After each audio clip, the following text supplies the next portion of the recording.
and also other officials, but others can introduce them. First of all, apologies for absence. The only apology that I've received is from Councillor Martin Holland. Thank you, Ria.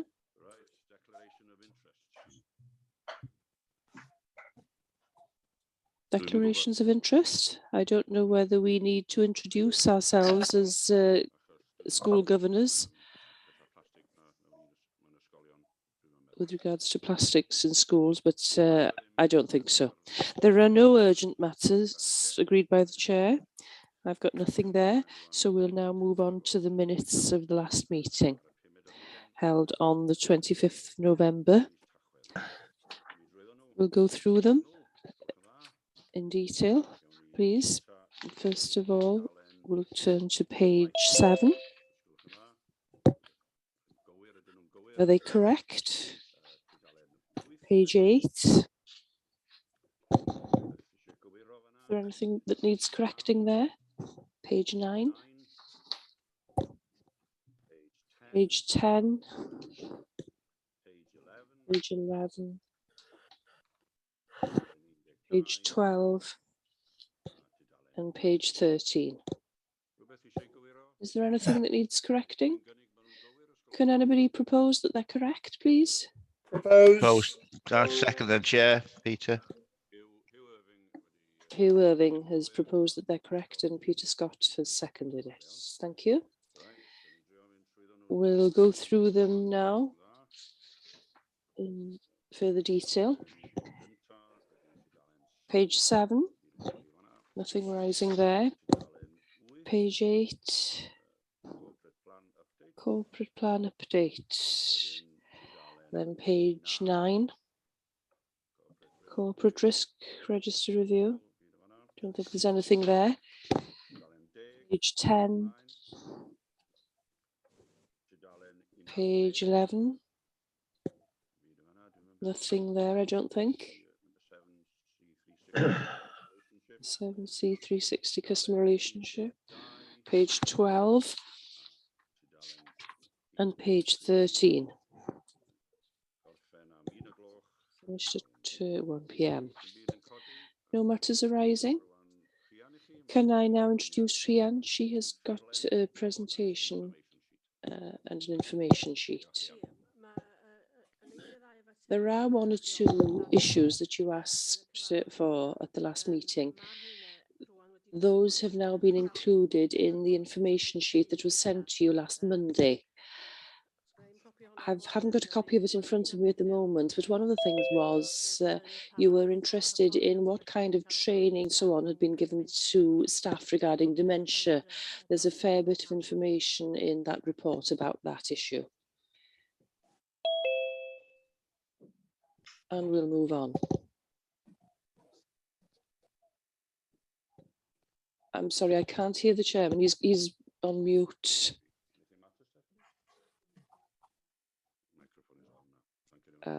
He's on now.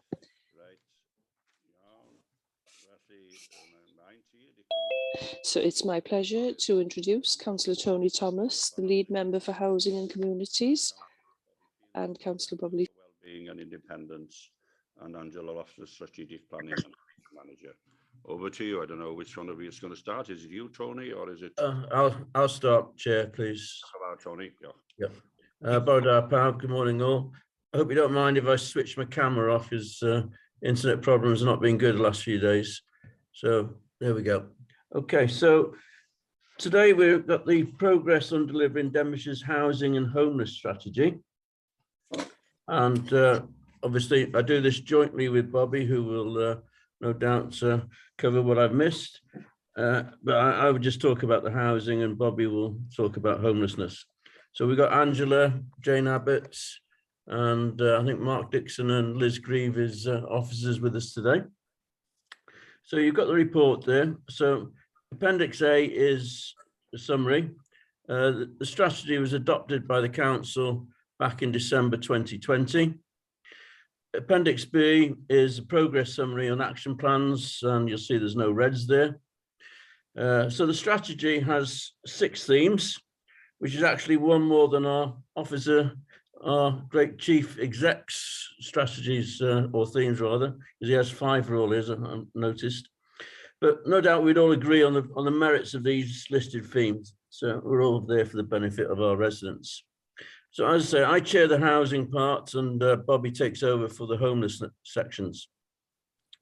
The group oversees the social housing grants, the SHG, those are like the abbreviations, awarded annually by Welsh governments to bring on affordable housing, which is currently around 7 million a year. Our affordable housing target is 270, which has been well met. We're well above that. In the last year period, I think we had 174 alone. So going with the strategy is a 40-point action plan.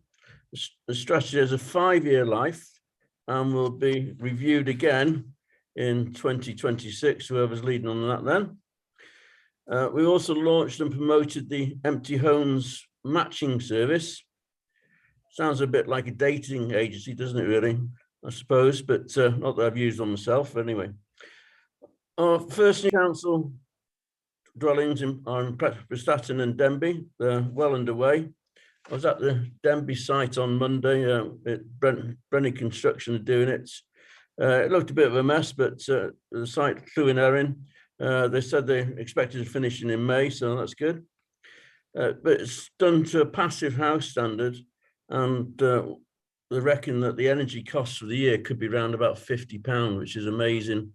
I dread to think what my energy bills are.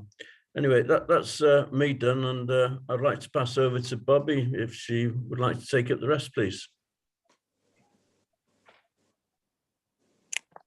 Thanks, Tony. Thanks, Tony. And as you can all see, it's a fairly comprehensive report, which speaks for itself. But just to put the homelessness point of view, over the last 5 years, the strategy has been fully revised and now reflects greater emphasis on addressing homelessness.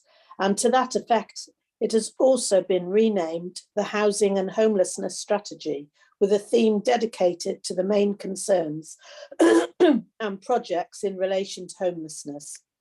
We are clear in the report that homelessness will be looked at in greater detail in the next strategic housing and homelessness group, which has been set up to enable the housing and homelessness team to sort of merge together. The action plan is still being worked through. However, I think it's worth saying that the Housing First project has now been rolled out into business as usual and will be funded under existing budgets now, rather than receiving additional funding.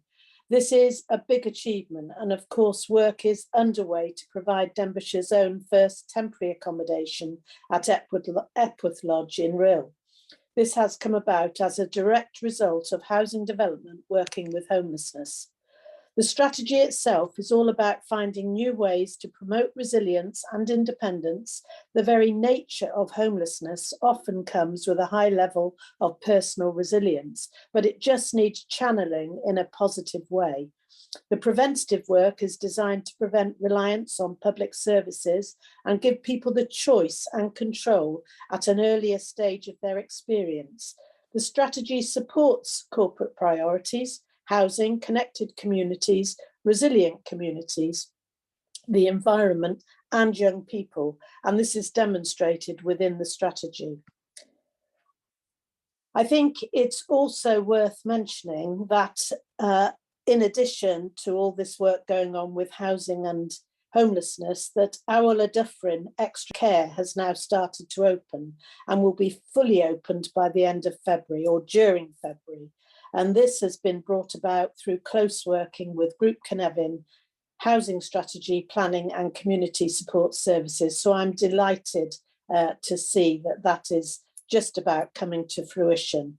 Can I just also give a big thank you to Angela, Jeff and Sue, and particularly to Jane from the housing planning team, and of course Anne Lloyd and Nigel Jones, who manages the homeless team, for their input.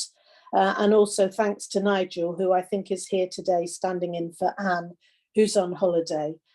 So if there are any questions, I'm sure there is quite a lot of expertise among you today who can satisfy any questions you may have to ask. Thank you very much from me. Diolch yn fawr iawn I Bobby a diolch yn fawr I Tony. Thank you, Bobby, and thanks also to Tony Thomas. Could I draw your attention to Appendix B? Appendix B, because there you have a kind of colour match, and you have a red, yellow, green, and purple. I think we should concentrate on yellow and red. I haven't seen any red. That's a good one. No red at all.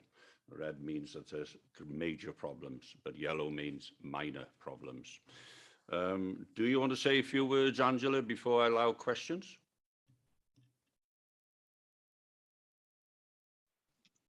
Angela. Oh, thank you. Apologies, trying to find the right buttons. I think the members have covered all the key issues in the report. Just a reminder, I suppose, for members that it's still quite early days with the housing and homelessness strategy. It was adopted by council in December 2020, so this is just the first year. But I know previously Scrutiny has reviewed this strategy quite regularly, and it's really helpful to be able to do that and be able to flag up if there are issues quite early in the process. So I think that's really useful. It's already been highlighted, most of the actions are on track. So at the moment, there are a few that experience some minor difficulties, shall we say, but councillors may want to look at them in a bit more detail. Delays to some of the actions have been down to COVID issues in some cases, and also delays with LDP progress as well has been one of the issues, and that does affect a number of the actions. The Strategic Housing and Homelessness Group meets quarterly, which again is a really useful forum for monitoring progress, and they're going through a process of a deep dive into each of the themes. So they've been through a number of those already. Homelessness will be looked at the next meeting, but that goes through all the actions in a lot of detail. I think that's all for now. Thank you very much. Angela, and diolch I chi, Jane. Thank you, Angela, and also thanks to Jane Alice for, as Bobby said, for the report. There is one hand up from Andrew Thomas. Over to you, Andrew. Okay, thanks, Chair. Just to get a general appreciation, how many are homeless at present? I didn't quite get that figure from the report. And the second point is that 327 households are threatened with homelessness, up 111 from last year. Why the sharp increase? Thank you. Before you answer those questions, first I go to Councillor Ellie Chard. Morning all. And thank you for the presentations, Tony and Bobby. I'm referring to Appendix B. What is the progress on the excuse me, on the TAG website going on to the Denbighshire? It was in the report, and I was just thinking, is it progressing? Because, you know, I have told people about the TAG, and I've seen presentations during the last 5 years about it, but I'd like to see it on the website. So basically, what's the progress? That's my question. Okay. Right, who's going to answer these questions? Who's going to start? Well, with the TAG, I would suggest Jane would be ready to do that. Probably Nigel's got the actual figures. I don't have the latest figures to hand, I'm afraid. Over to Jane then. Diolch. Okay, so I'll leave my camera off as it seems to be easier. Just to say with TAG, what we do, I regularly do every Monday, is I check to see what properties are there available, and I obviously get in touch with all the councillors to advise them of them in their area. With regards to putting a link onto our corporate website, I think it's already there, to be fair, but I will double check that it is actually there. We are trying to get the website a little bit more updated because some of the reports that we can get, the back end reports that we get, aren't as good as we would like to, and they do inform where we're going with planning applications and things. So we're trying to sort that out with Group Cynefin at the moment. So it's an ongoing task which we are working on at the moment. But it is there. I do regularly get in touch with all the councillors as to what properties are available, just to help promote them with yourselves, so that we get the most people out there to apply for them. Thank you very much. Thank you. And I will have another look at the website. So apologies. No problem. Thank you, Mr. Chad. Diolch yn fawr iawn. There is a link on chat from Liz Grieve. Diolch yn fawr about answering that question also. Diolch yn fawr, Liz. Okay. Any other questions from members of the committee? Sorry, my questions weren't answered. Sorry, I'll come in on that one, Andrew. Okay, thank you. Currently, we have 168 households, and that consists of 218 individuals altogether. Diolch yn fawr, Nigel. Going back to number one. And why the sudden increase on the threatened households was the second part of the question. Going from 327, an increase of 111 on the previous year. I don't actually have that data. I mean, obviously, we are seeing that increase and the more, you know, potentially more people coming into homelessness. I'll have to look into that figure, Andrew. Yeah. Well, do you know why? Can you think why it's increased? I can jump in at that point, Chair, if that's all right. Just with regard to the increase of the people who are threatened with homelessness, during COVID, Welsh Government put a stop to any evictions of people from either RSLs or us or private landlords. And so the service are aware of number of people who are at risk of eviction when that stops, and so that there's a lot of work going on with those people who we think might be under threat of eviction. Thank you.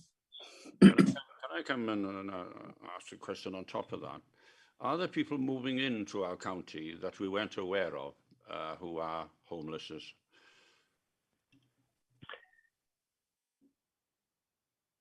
I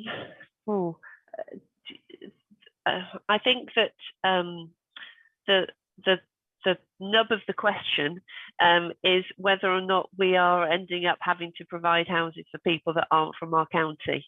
And the answer to that is no, because our duty is to Denbighshire residents. So if people come in from outside Denbighshire and present as homeless, then our team our homelessness prevention team work with the county from whence they came to work with them. I see that the Chief Executive, Graham Bowes, wants to say words, so over to you. Diolch yn fawr, Chair. Yeah, just on that question as well, it's a good question. It's multifaceted, and Liz has provided the substantive answer. There's also another little bit of a sub-answer, that is that some authorities do use some of our premises to house their homeless people.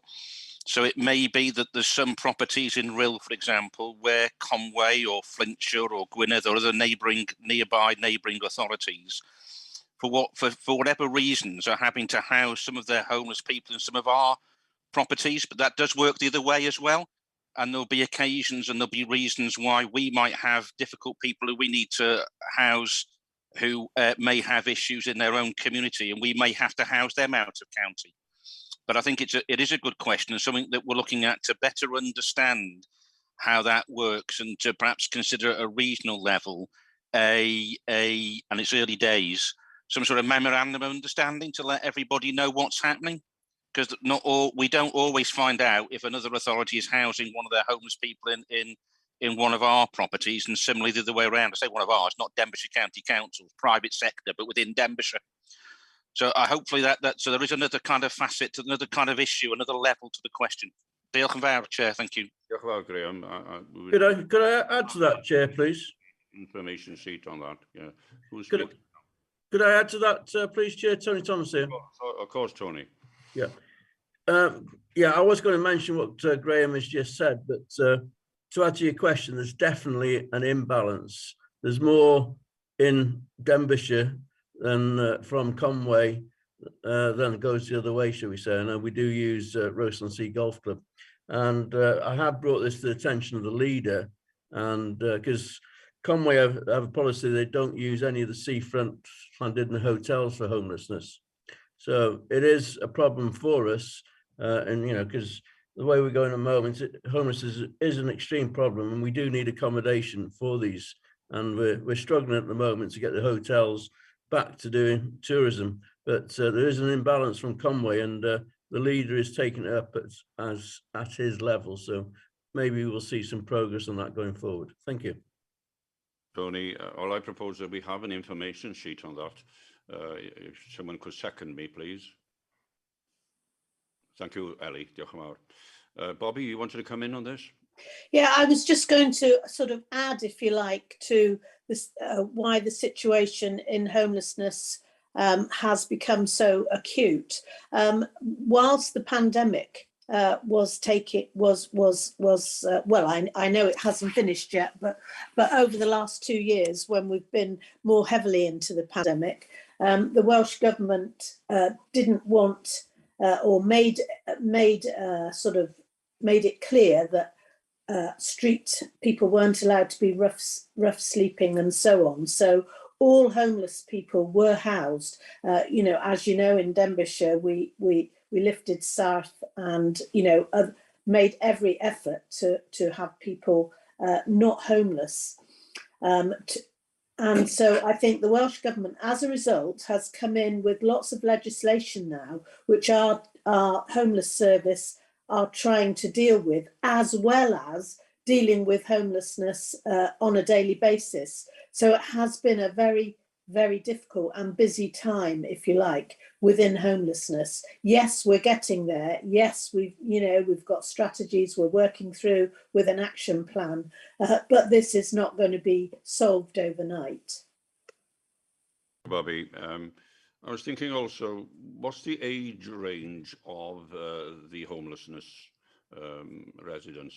What's the age range? If we could have that also in the information sheet, it'd be interesting. I think the age range is, and I'm sure Nigel would agree, is very variable. It is very variable. However, we do have a large number of under 35s, somewhere in the region of it was over 100 under 35s. Nigel, right, that was a very good question. Liz, do you want to come in before I ask Hugh Irving to come in? Yes, thank you. I just want to clarify a point that I made in response to Councillor Thomas's question about the no evictions policy. The policy's ended, but people need to be given 6 months notice, and it needs to go through the courts, and the courts have got a tremendous backlog. So just to clarify that point, I think I said that the no eviction policy was still in place, but it's not. But the impact of it hasn't been felt yet. Thanks. Well, we've got 3 members of the committee now want to come in. We'll start with Hugh Irving, then Peter Scott, and then Bob Murray. Yeah, I don't want to deflect you from the topic we're discussing at the moment, because my question was actually about people living in caravans. So do you want to continue with the discussion on the housing and how to come back to me on my topic? Do you want me to wade in now? It's very important. You asked the question. Carry on. Carry on. Okay. I'll just take the camera off, I think. Yeah, no, it was only I'm looking at the item on in the yellow, which flags up people living in in holiday caravans. Clearly, these are not always suitable for winter occupancy, I'm presuming, reading this, that we don't have a lot of statistics on what is actually going on and who is living in them. But also I'd like to know, is there a loss in council tax to the area?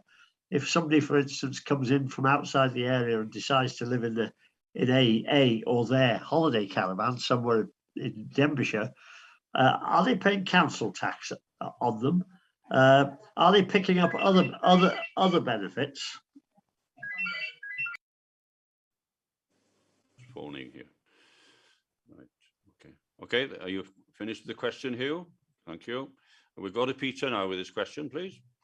You just caught the end of mine. You did then. Sorry. I'm just asking with this homeless people, is there an increase in properties now not paying council tax? That was just my question. Simple as. Thank you. Murray, did you have a question? Murray, how dare you, young man? Bob?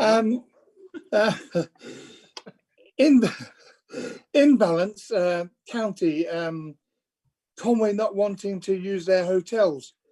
Do we put their residents that come over in hotels? Because if we do, I think there's something drastically wrong here, that they don't want to do it, but we do it for their people. Okay. Thank you, Chair. That, Bobby. It's a private arrangement between Conway and places like the Westminster. It's nothing to do with Denbighshire. Okay. It's a private arrangement that Conway would negotiate with the proprietors of the Westminster Hotel, for instance. But they are using our hotels and don't want to use their own. Correct. Well, surely something's wrong with that. Well, hold on. Can I just come in again, Chair? Sorry. I think at this moment it'd be premature to say that Conway County Council don't use any hotels to house their homeless. It's a big county. It's a big county, and so we don't know what their position is. Tony is saying there may be a moratorium on using hotels on the seafront in Llandudno. That is a matter for Conway. But what Tony hasn't said, and I don't think what Tony is saying, and forgive me, Tony, is that Conway don't use any hotels in Conway. What we need to do is we need to take a deep breath and have a look at that and understand what the position is and talk to our partner authorities and get our facts right before we start saying statements that may not actually be correct. So I do want to put it on the record. We don't know whether Conway are using hotels in Conway or not, but I suspect they are using hotels. It may be they're not using certain hotels in certain locations. So let's just get our kind of facts right around that. We don't know what those facts are yet, Councillor Murray, Bob, but we're going to do a bit of research, talk to the neighbouring authorities, and have a clearer understanding of the use of hotels and accommodation in Denbighshire by our neighbouring authorities. We've got a clearer picture. The moment that picture isn't as clear as I would like it to be, so we will get it clearer. What we do know is that each authority does from time to time, including Denbighshire, house homeless people outside of their county. So I do know, for example, and I don't want to name names and places, but I don't think that would be appropriate either, but there are accommodation in Conway that Denbighshire has used to house its own homeless people. So it does work both ways. Is there an imbalance? What is the situation with each authority is something that we need to have a clearer understanding on. And I think the chair has asked for a note on that. And when we are a bit clearer on it, we will provide that note, and it might be something that Scrutiny want to go into greater depth on. But at the moment, we haven't got all that information in front of us. And I would caution against speculation. Thank you, Chair. Thank you, Councillor Murray. So we'll leave Chair, can I just come back on that, please? Sorry, Bob, we finished with that now. We've got other questions. But I just really need to put this one point over. Graham, I was only answering a statement that our officers put out. I was questioning the statement. Thank you. Okay. There were other questions from Hugh Irving, which caravans, and then we had a similar question. And Emlyn, croeso nôl I chi, Emlyn. Welcome back, Emlyn. Good to see you here, and sorry to hear about your bereavements. Thank you. Well, good morning, everybody. The caravans and the relocation of caravans site. Certainly something that's been really you're not very clear, Emlyn. Oh dear. You're breaking up. Is that better now? Yes. Yes. Right, thank you. So apologies, everyone. I've just put my video off, so that should help. The residential occupation of caravan sites has been something that's come through the member workshops that we had with the housing strategy, and that's why it's in the strategy as an action that we need to look at. It's also quite a historical issue, and you'll remember that we did quite a bit of work working with council tax, working with bus pass providers, departments that deal with all kinds of applications to really look carefully about who's applying for what. Are they living on caravan sites? Is that in compliance with planning legislation, with caravan site licensing, and with other regulatory controls? And you know, look at the consequences and risks of doing something about that. So it's right to say that we did quite a bit of work a few years ago. We identified some caravan parks where people were living on site all year round, and we took some action to deal with that. But I think as a consequence of the flooding that we've had and also COVID, it's been clear that people are still living on some of our caravan parks. And I think we need to look at that a bit more carefully, and that's why that's in that strategy. I've actually got a meeting in the next week or two with some of my managers in my service to look carefully about what are we going to do now to explore this a bit further, working with council tax and other council departments, but also the police and the fire service as well, who would need to be involved in that. So it's right to say there's more work to be done on that, and we need to understand the risks and consequences of taking action on some of these sites. But the question's the right question to ask, and it's certainly something that we want to look at. It'll need some resource, and we've highlighted that corporately as well. But my service obviously will be deeply involved in that, will probably lead on this work, but we certainly feel it's the right thing to do, and it would certainly be a corporate approach, not just something that my service looks at in isolation. So hopefully that helps to answer the question, but it's certainly something that's on our radar, and we'll be doing more work on it. Thank you. Just a quick answer, Emlyn. In that case, will some sort of report come back to scrutiny when, I mean, I appreciate there's a resource aspect to this. You're going to need a team to do this, but is some sort of report going to come back to scrutiny so we can understand what's going on residential caravan sites, who's claiming and getting what, or is entitled to what, and what is the financial impact on Denbighshire? Positive or negative?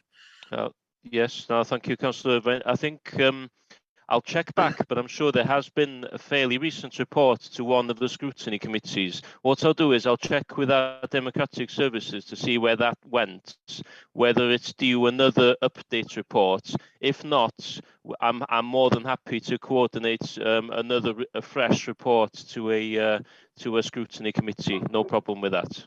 Thank you. Diolch yn fawr iawn. Are you happy, Hugh? And yes, thank you, Chair. Peter, happy? Diolch yn fawr. Okay.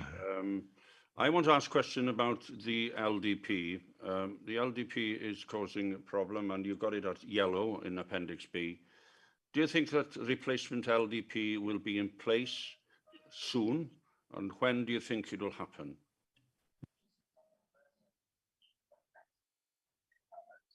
Okay, Chair, can I come in on that? Diolch am ddod, Mark. Thank you. Okay, I'll just turn my camera off if that's okay, Chair. Yeah, so obviously the pandemic's been mentioned. Without doubt, that's put the LDP on the back foot. But also, as you're aware, the FPG group have been working on this, and recently we've waited for 2 years for the flood maps, TAM 15 maps to come out, which came out late, but they did come out. And since then, the government have put those maps, flood maps, on hold. So the SPG group now will be working to hand over the LDP work as best as it can. And I would hope the new council will be able to deliver it in a prompt time. But at the moment, the TAM 15 is causing the problem. I will be taking this up with the chief exec and the leader, but I do think a letter needs to go into Welsh Government regarding this.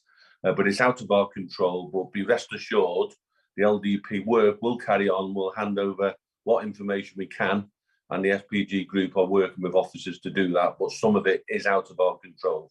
Jock and Vow, Chair. Mark. Angela's happy. Thank you, Chair. Now we go to persons outside the committee.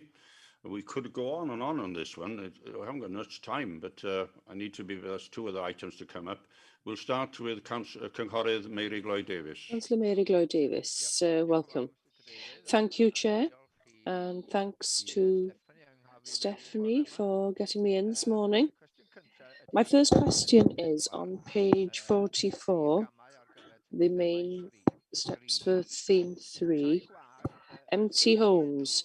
Have we got the name of an officer who could help us if we need to get these empty houses, anything to do with empty houses? That's my first question. You've mentioned caravans. Emlyn Jones has answered well, but could I ask, why are they still on the electoral roll? We get these people putting their names down. Well, if it's not a permanent home, how is that allowed? And then jumping to page 54, you mention the community garden. I've been trying to get land in Trefnant for almost 2 years and nothing is being done. Thank you. We'll move to Councillor Emrys Wyn. Welcome to you as well. Thank you. I'll be as brief as I can. I notice on page 69 there is a reference to Ruthin. It says that the tender process is due to commence in June 21.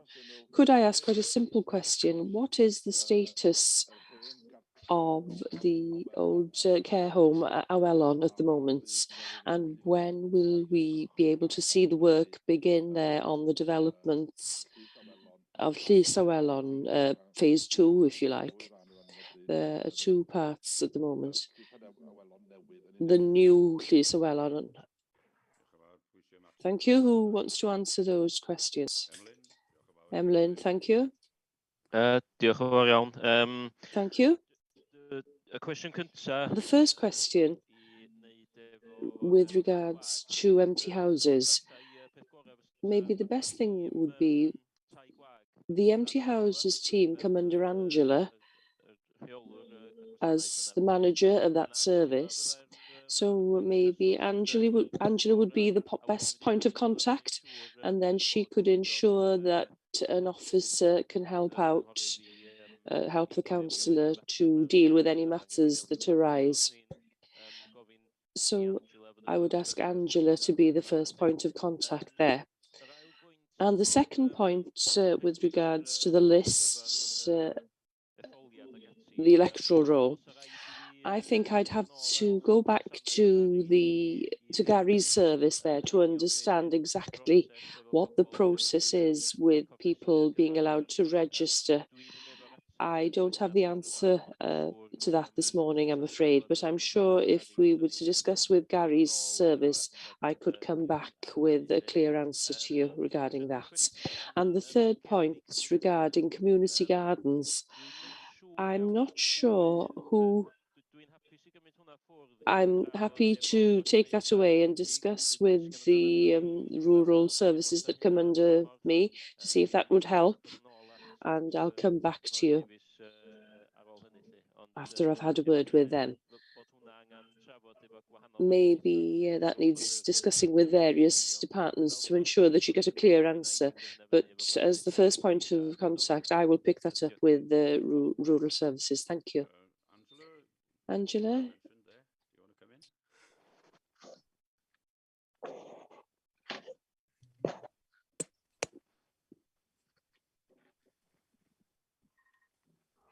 Problems with your machine? Apologies, sorry, I didn't catch that, I'm afraid. I'm really sorry. Your name was mentioned by Emlyn, the officer there. Could I come in on that, Chair, please, Tony Thomas? Well, as soon as Angela's finished. She said she missed the question. Right, okay then, Tony. Sorry, Angela, after all the trouble. Sometimes. Sorry, okay, Tony. Yeah, empty homes comes under me. I do try to send out every quarter an update, and it goes to all the councillors, and it lists a particular ward, what the figures are for each ward. So we do have empty homes officer, but she is involved in other duties. Her name is a lady called Andrea Fisher. But if anybody wants to direct anything to me as well, you will be getting an update very, very shortly. Thank you, Chair. No, Tony. Angela, give you a second chance. Yes, thank you for that. I do apologise. Yes, that if you can come to myself in the first instance with any queries, that would be really, really helpful. We've just to let you all know, we have got a new officer in place. He's very new in post, but his role is empty home support officer, and he's particularly focused on working with the homelessness prevention team in trying to bring empty homes back into use and then in use for homeless people. So it's still very early days with his role, but that's an extra resource we have, which is fantastic. Diolch yn fawr iawn. Diolch yn fawr. Okay, cwestiwn Cynghorydd Emrys Wyn. Councillor Emrys Wyn's question, has that been answered? Yes. Do you want me to come in on that? Brilliant. Mr. Chair? Please. Hello? Yes. I can't Carry hear on. you very well. I hope you can hear me. Yes, well, there has been a delay on Llysawelon development, which is going to be 35 extra care apartments on top of the 22 that are already there. There is a new, excuse me, there is a new project director that's been employed, and I had an update from him just before Christmas. And the design team are working on the planning conditions, because, as you know, this got planning permission last year, and there are some conditions which have to be worked on, which is happening now. The development will, obviously, it will mean the demolition of the old Awelon and the new build. And there will be a minor refurbishment of the phase 1 development to bring it into line with the new apartments. So our team in Denbighshire are working closely with Group Cynefin team. Yes, excuse me, yes, it has been held up by the extensive problems caused by the pandemic and, you know, various other things along the way. But it is likely to get underway very soon within the new year. I can give Emrys a more comprehensive update should he wish, anytime, and anytime he wishes. Diolch yn fawr, Bobby. Ag mewn I at Jane rwan. We'll now move on to Jane. She's got her hand up. I just wanted to just add a bit more information to what Bobby said about Llysawelon. I met with Group Cynefin last week. They are about to sign a tender contract with their selected developer. The delay has been due to the fact that the developer is reluctant to sign hard contracts because of the price of building materials just going up and up, and obviously this is going to be a sort of 18-month build or so, and they just obviously want to future-proof it for themselves. They have been given an extension by Welsh Government to sign this contract and make an agreement with the developer until the middle of February, and Welsh Government are looking favourably on trying to future-proof it with building a little bit extra money in there because of the building costs. They're very keen to get this development forward. So it was just to add to what Bobby said. Diolch yn fawr, Jane. We have had a good discussion on some of the matters in the report. For example, you understand where the LDP is now. You also note that we brought up the fact that we need a note on regarding other counties using Denbighshire hotels and vice versa. A note to be given. Well done, Graham. Thank you for your leadership there. And also the use of caravans and whether they can vote when they have another home. And some inquiries will be made on that by Emlyn. Perhaps a note regarding that would be very useful also. Before I do bring this to an end, Mr Councillor Emrys Wyn eisiau siarad eto. Sorry, Gadeirydd. Sorry, Chair. Just picking up on something that was said by Jane Abbott now more than anything. And we know in the society that the price of building materials, timber in particular, has increased terribly with regards to problems getting supplies into the country because of political problems, I suppose. Could I ask, therefore, is the fact that the prices have gone up so much is going to have an impact on the nature of the proposed development in Llysawelon? Is the funding available to carry out the work as proposed? Not only in Llysawelon, but this is a general problem across all counties. I don't think it's right for that question to go forward unless Jane is willing to answer it. Thank you, Jane. That's no problem, Emrys. Yes, no, the development will go ahead as planned. There won't be any changes. They just literally have to put that uplift into the bid, and the money is there from Welsh Government, so there'll be no issues with that. And can I confirm that also, Emrys? And I am constantly writing, getting updates. When I said about the pandemic and other things were to do with the building and the difficulties they've had. Nobody envisaged this 3 or 4 years ago when this was first started off. Nobody, least of all me, envisaged that this would not be almost up and running by now. So yes, it is happening, but it is lower than we had hoped. Thank you all. We're bringing that to an end now.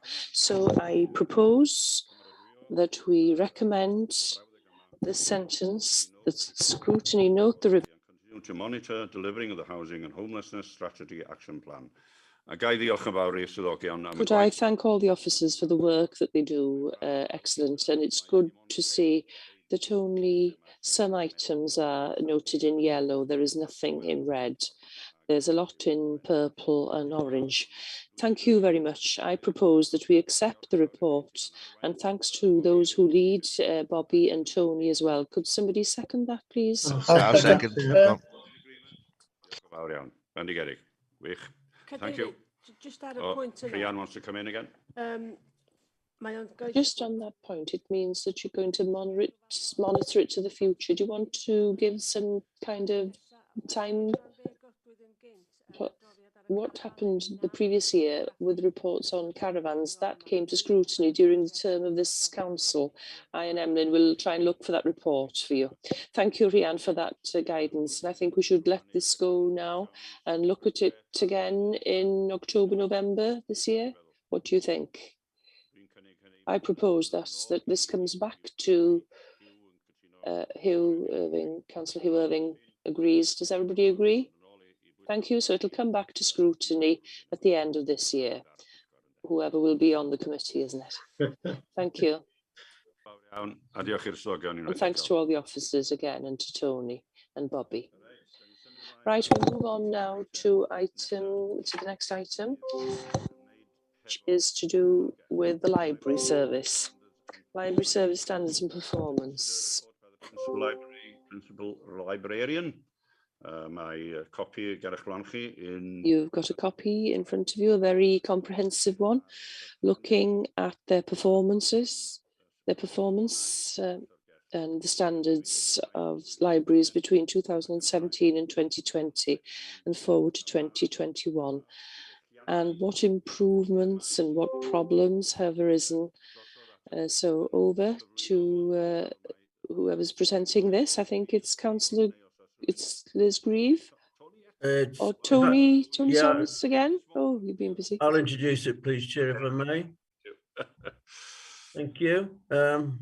Okay, so we've got another report for you, possibly not as emotive as the last item, which we can understand that, but I have to say that the library service is a statutory service.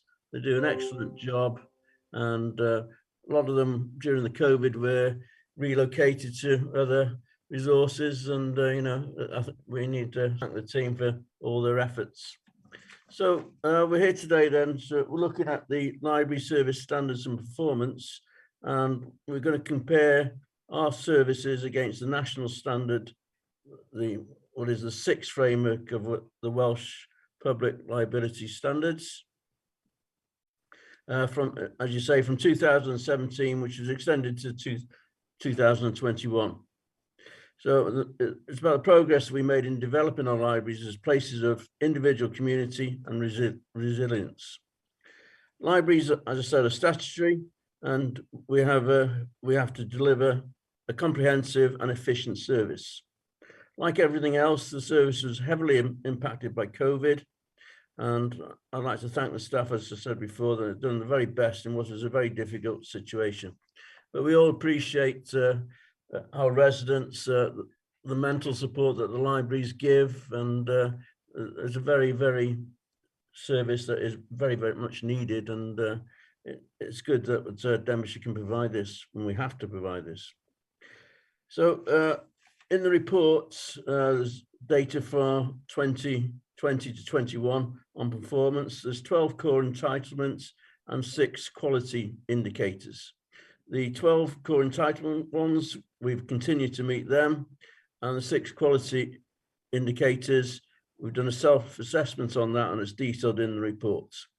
So there's in the appendix, there's some interesting and informative cases, and no doubt if you'd like us to come back at the end of the year, the team, whoever they are, would be more than happy to do so.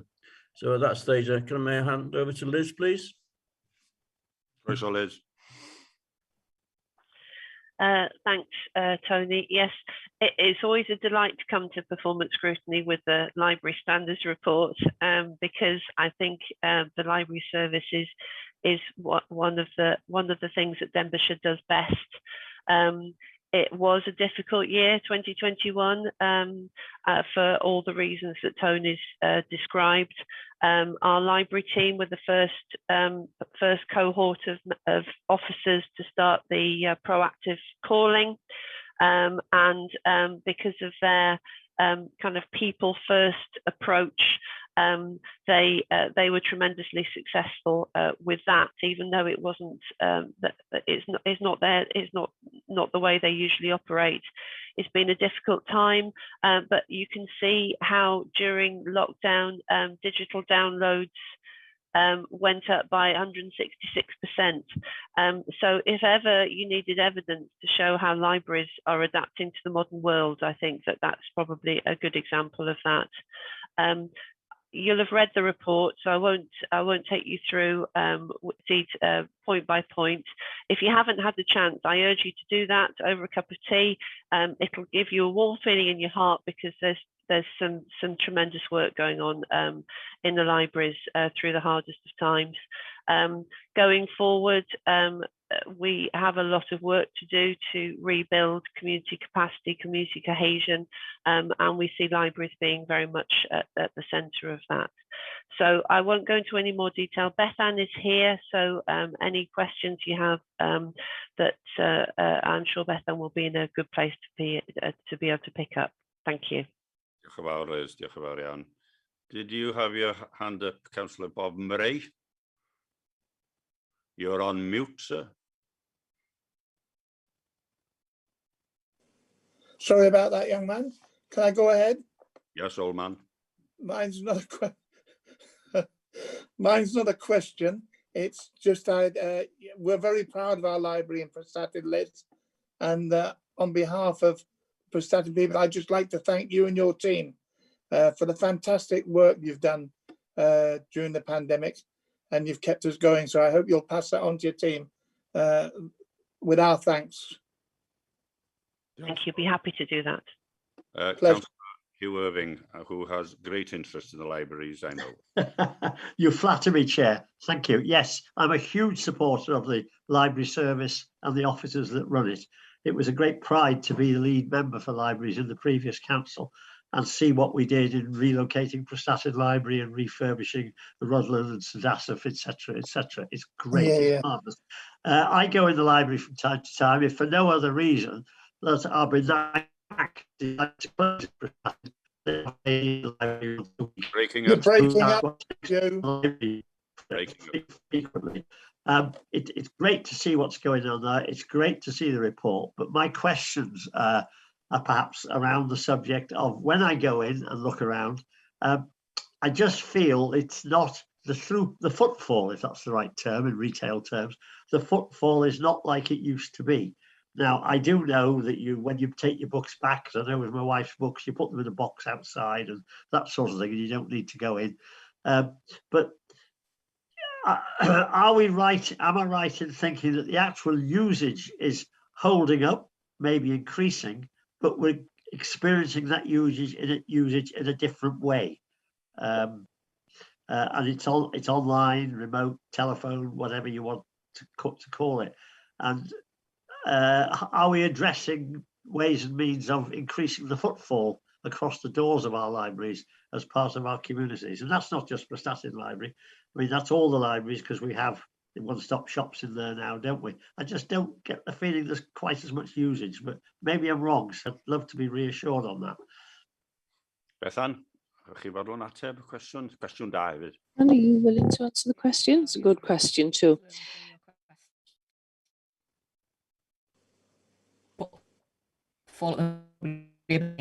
In that you're breaking up, Bethan. Could you switch the video off? See if it'll help. Thank you.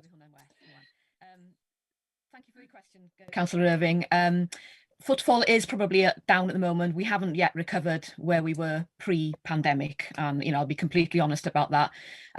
We are no different to any other library service in Wales. We do sort of compare figures, and when you look at the figures of high street footfall, library attendance figures parallel those figures, because obviously we are, on the high street and in the town centres.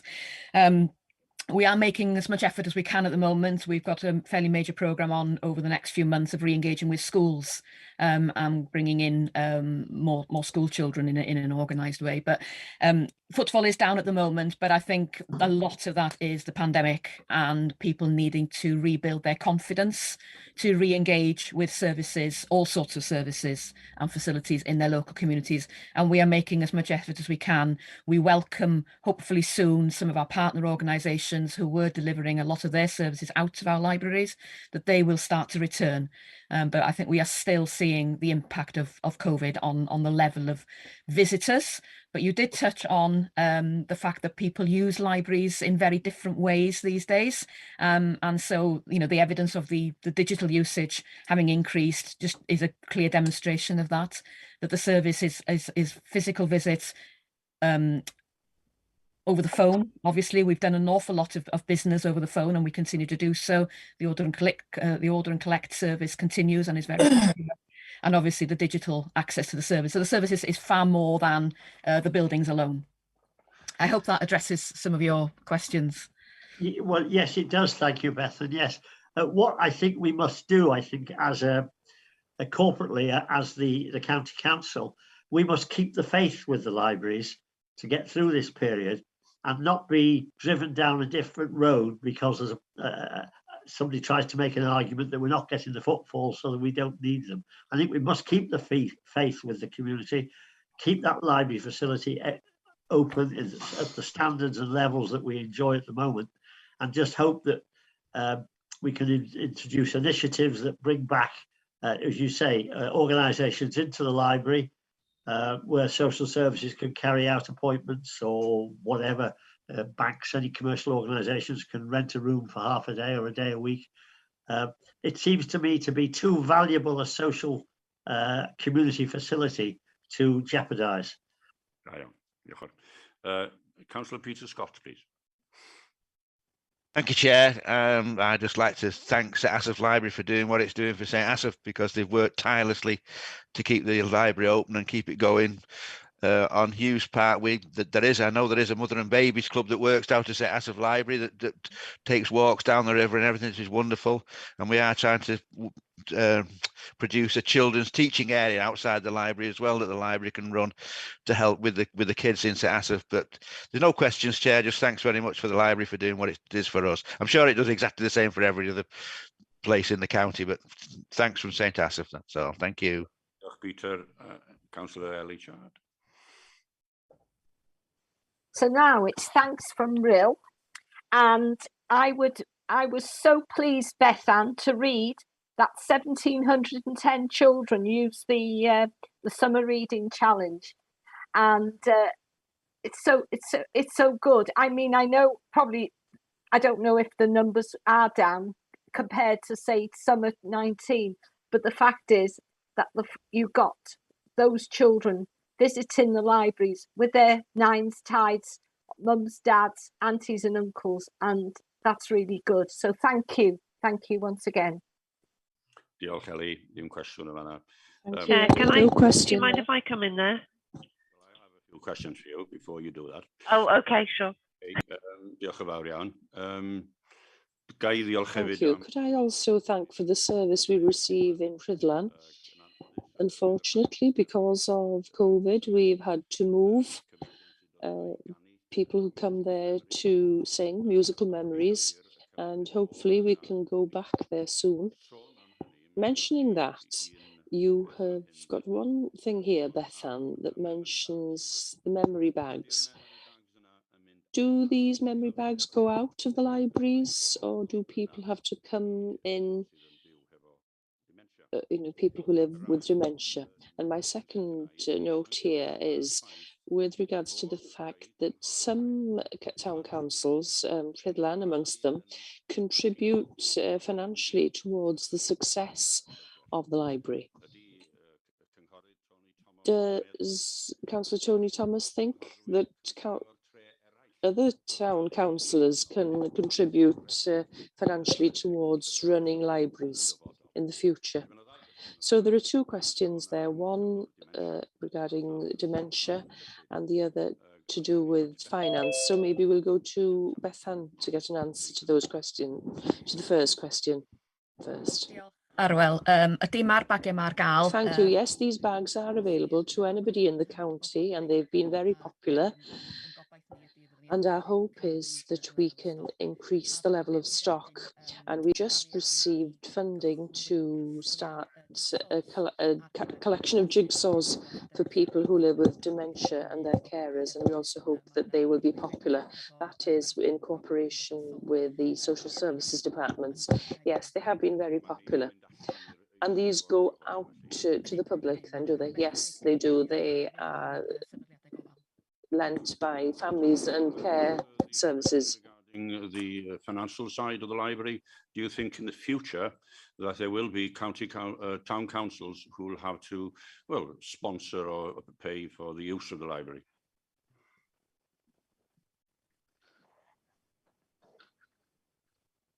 Do you want me to comment on that, Sir Chair? Or? Yes, please. Yeah, okay. Well, obviously the contributions from Rhydlan and St Asaph are very welcome, and they do help to keep the services going. Like, obviously the libraries is an expensive service, but at the same time it is a vital service. So much appreciate. I'll just turn my video off. Sorry. Much appreciate the contributions that St Asaph and Rhydlan make, and it does help the service to maintain its standards. But yes, it is a bit of a double whammy. I fully accept that, but that's been the situation a while. But I think that both Rhydlan and St Asaph get an excellent service. I know that, but where in the future will other town councils like Ruthin, Denbigh, will they have to do the same thing in the future? But something that you can't answer that, but something you possibly could look at in the future. I will allow Liz to come in now. Sorry, Liz. No, that's okay. Thank you. Just picking up on that last point, I think that what's really important about our partnership working with Rhydlan and St Asaph councils is that it's not just that they make a financial contribution; it's that they share with us our vision for the libraries and working within the communities. And I think that's what's made those libraries so successful. So it's not just a financial contribution; it's the shared vision. I wanted to pick up Councillor Chard's point about the summer reading scheme. I think Beth Ann would say that the numbers were down last year, but we always perform really well with regard to the summer reading scheme. As a matter of some pride that we're usually at the top of the charts across Wales with regard to that.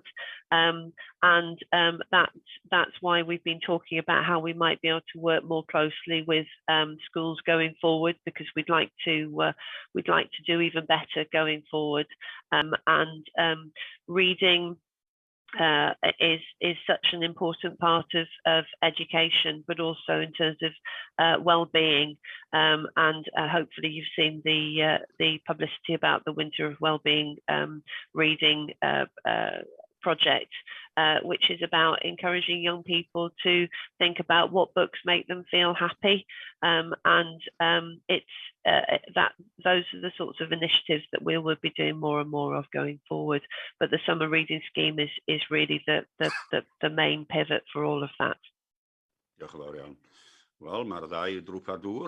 you. We've got two speakers waiting. We'll start this time with Councillor Emrys-Wyn. Yes, thank you, Chair. I'll try and be as brief as possible, and I'd like to congratulate and agree with all the praise that we've had for libraries throughout the county, and especially here in Ruthin in my... Can I mention the outreach work? Once again, the programme is an exciting one, and you've succeeded here with staff winning a prize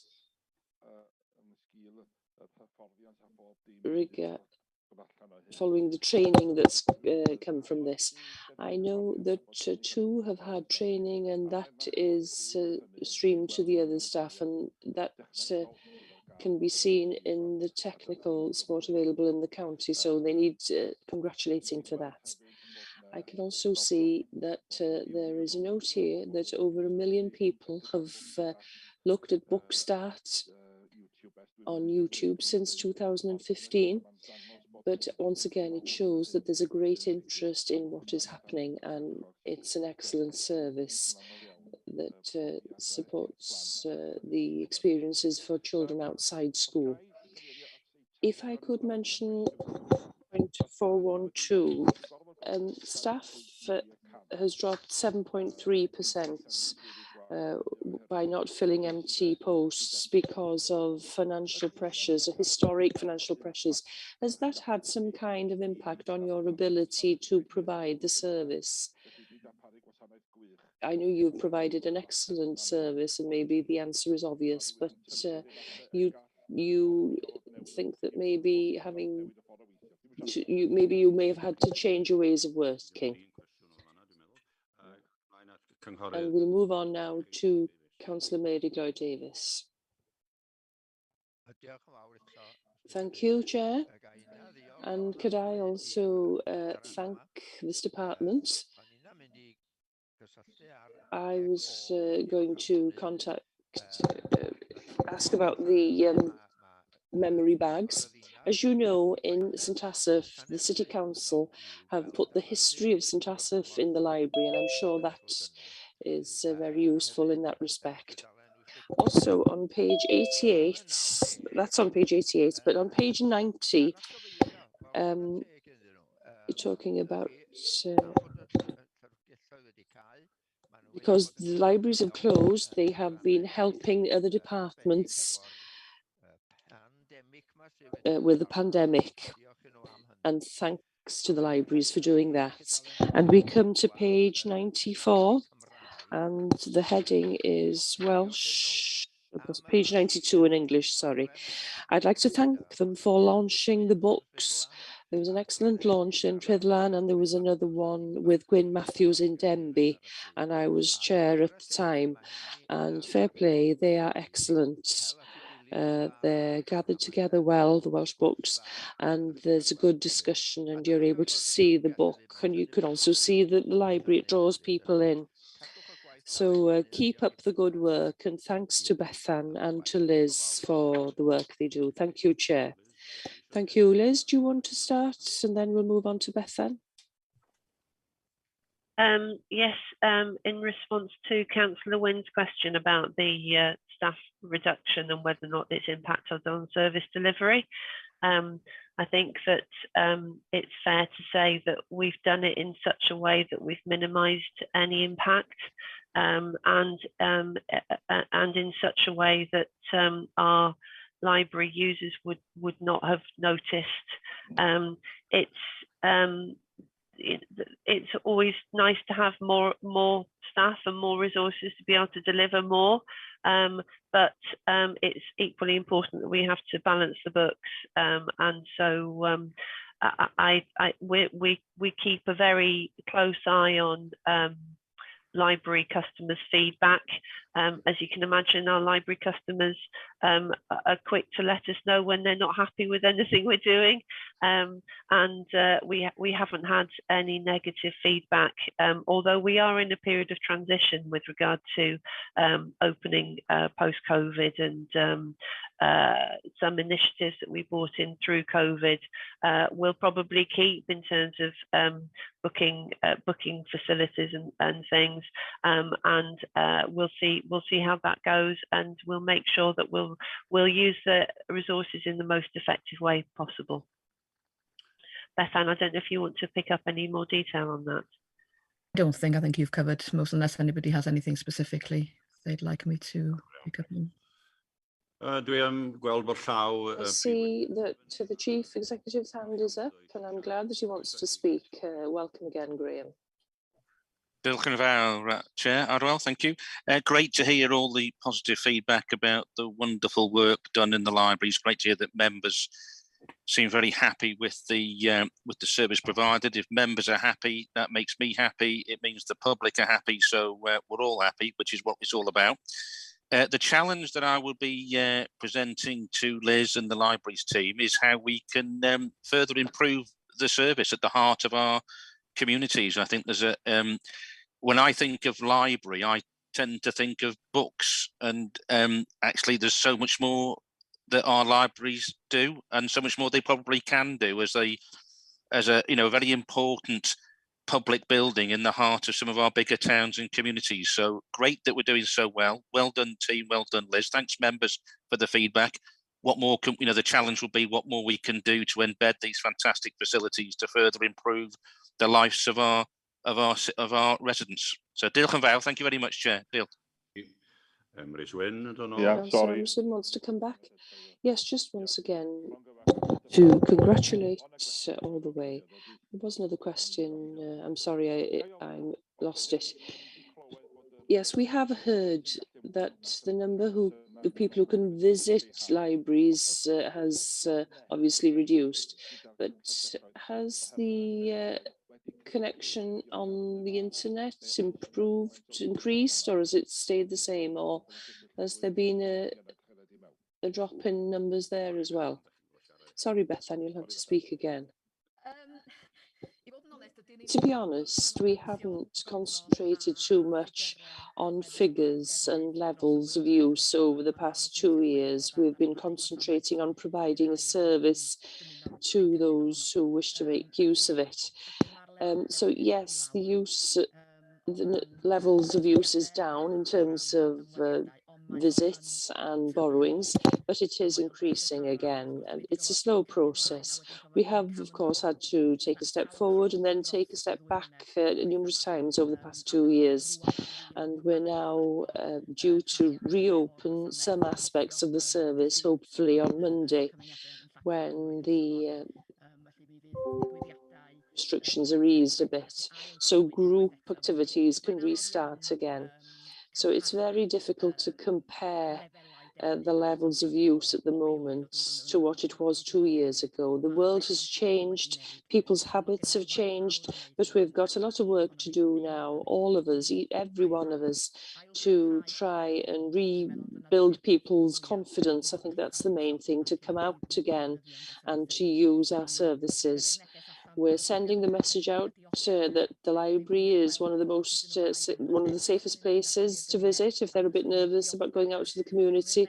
So I'd be grateful if you'd take that message back to your electors, that a library is a welcoming and safe place to visit if people are still a bit concerned about venturing out. Thank you. Yes, certainly we will do that. Thank you for that thorough answer, Bethan. Thanks very much. We've been in a very difficult situation, and I'm sure we've got excellent officers working in our libraries and maintaining an excellent service for us, as the Chief Executive has already said. If you read the Sunday Times a couple of weeks ago, you'd see that children's reading ages when they arrive at secondary school is 6.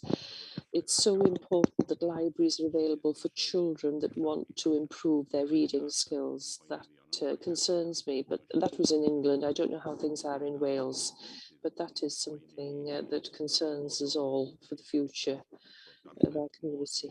Reading is so important. Thank you very much. And can somebody propose that we accept the recommendations, please? Thank you. I'll read it out. Against the 6th framework of Welsh Public Library standards, and considers requesting a progress report in January 2023. Pawb yn gytun? Wych. Move that second. Yeah. Well done, Hugh. Diolch yn fawr. Thank you. Wych. Everybody happy? Excellent. We'll have a break now. I'm going to get a drink. Some of you, Bob Murray and Mary Glow Davis, you've got your cups of tea already. I'll have to go out and find one. I was hoping to go to Emrys Wynne's house, but I don't think I'll.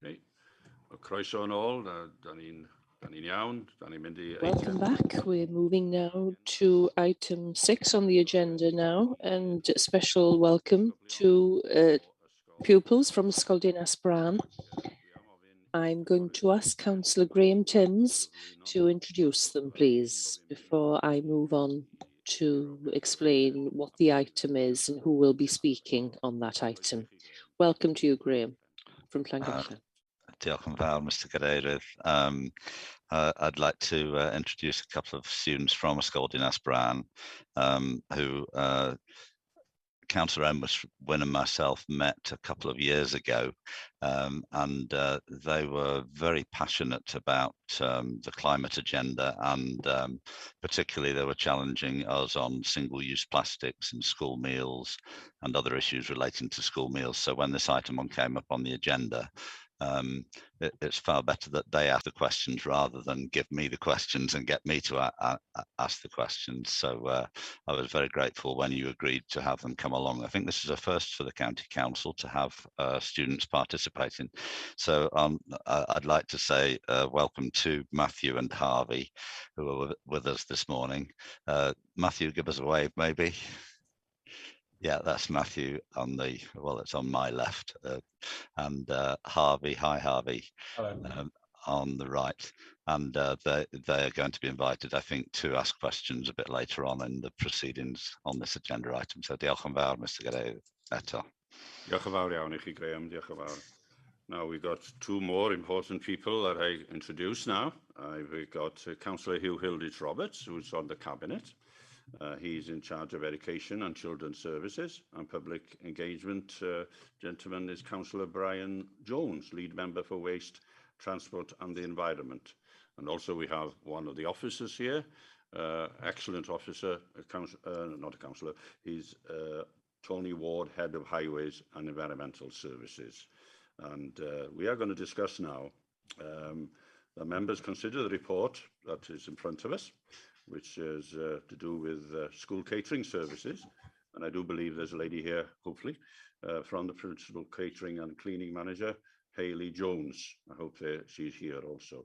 So you have the recommendation in front of you, committee, and we now go over to Hugh Hilditch and then Councillor Brian Jones. Diolch yn fawr. Bore da all. Hope you're well. Nice to see you all again. Just to give you, just take you through the paper that's before you today. Obviously, it's a joint situation because it crosses over with Brian and myself. Before we get into the paper, I just want to just highlight to all members that this is a situation where this is the current state of play. And I think we just need to be mindful that going forward, the Welsh Government have introduced for the future that all primary school children will be fed and paid for in the future.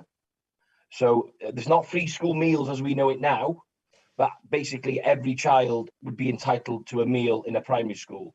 So just bear that in mind, that we don't know the ins and outs of that yet. We don't know the funding and how it will work, but potentially that could have an impact on what we're doing. So this is just the here and now as we currently stand. Basically, the current model of school meals in Denbighshire relies.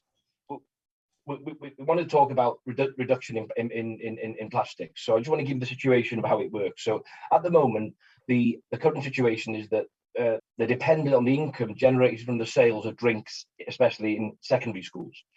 The net income generated from the sales of drinks is 220k, and generally drinks are sold in single-use plastic containers, although cans and Tetra Pak drinks are also currently available.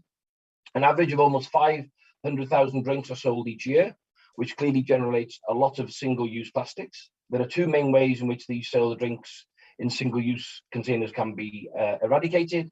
One is by not selling drinks in our schools, with pupils bringing their own drinks to school, resulting in a 220,000 revenue loss to the service, or by selling drinks that are decanted into reusable containers, as per the trial that I will discuss now that we've had in Ysgol Glan-Clwyd. So back in September 2021 to December, the service stopped selling drinks in Ysgol Glan-Clwyd in single-use plastic bottles during the trial. The net income from the sales out of drinks at the school reduced by approximately £506 a week, which is about 20k a year. During the period of the trial, compared to the same period in 2019, we can assume that the rolling the system out across all secondary schools may result in a loss of nearly 130,000 per year. In order to conduct the trial, Ysgol Glan-Clwyd had to purchase 1,000 reusable drink cups, and the cups basically were not being returned. Ysgol Glan-Clwyd purchased a further 1,000 cups in October, so the total cost to the school was 2,160, with only 250 of the 2,000 cups remaining at the end of the 14-week trial. The estimate cost of reusable cups, if the system was rolled out across all schools again, would be about £37,000 a year. Furthermore, this trial, we found that the increase in staffing of 1.5 hours per day to decant a set of drinks ready for the lunchtime service, this came at a cost of 1,652 for the trial and would equate to another 30,000 a year across all secondary schools. So what we're trying to do is, what we've learned from this trial, we're trying to apply to what it means to all the schools across the piece. So in conclusion, really, the trial that was rolled out, and if it was rolled out across all secondary schools, it is a massive logistic challenge to operate. And more importantly, some schools have insufficient space to mount the drinks machines where they're used in the trial, which requires a water feed. It creates a significant amount of waste in terms of non-recyclable plastic drink cups. And if not financially viable, given the current business model, the loss of rolling out the model across all secondary schools would be nearly £200,000 a year. So that was the trial as a standalone, given what we wanted to work with Ysgol Glan-Clwyd. But there's a lot of negativity in there, but also it is based on fact. But there's also a lot of positives that the service have been doing with regard to using single-use plastics. So basically, the service reviewed all the food items that require to be packaged and the amount of packaging that we buy and get rid of.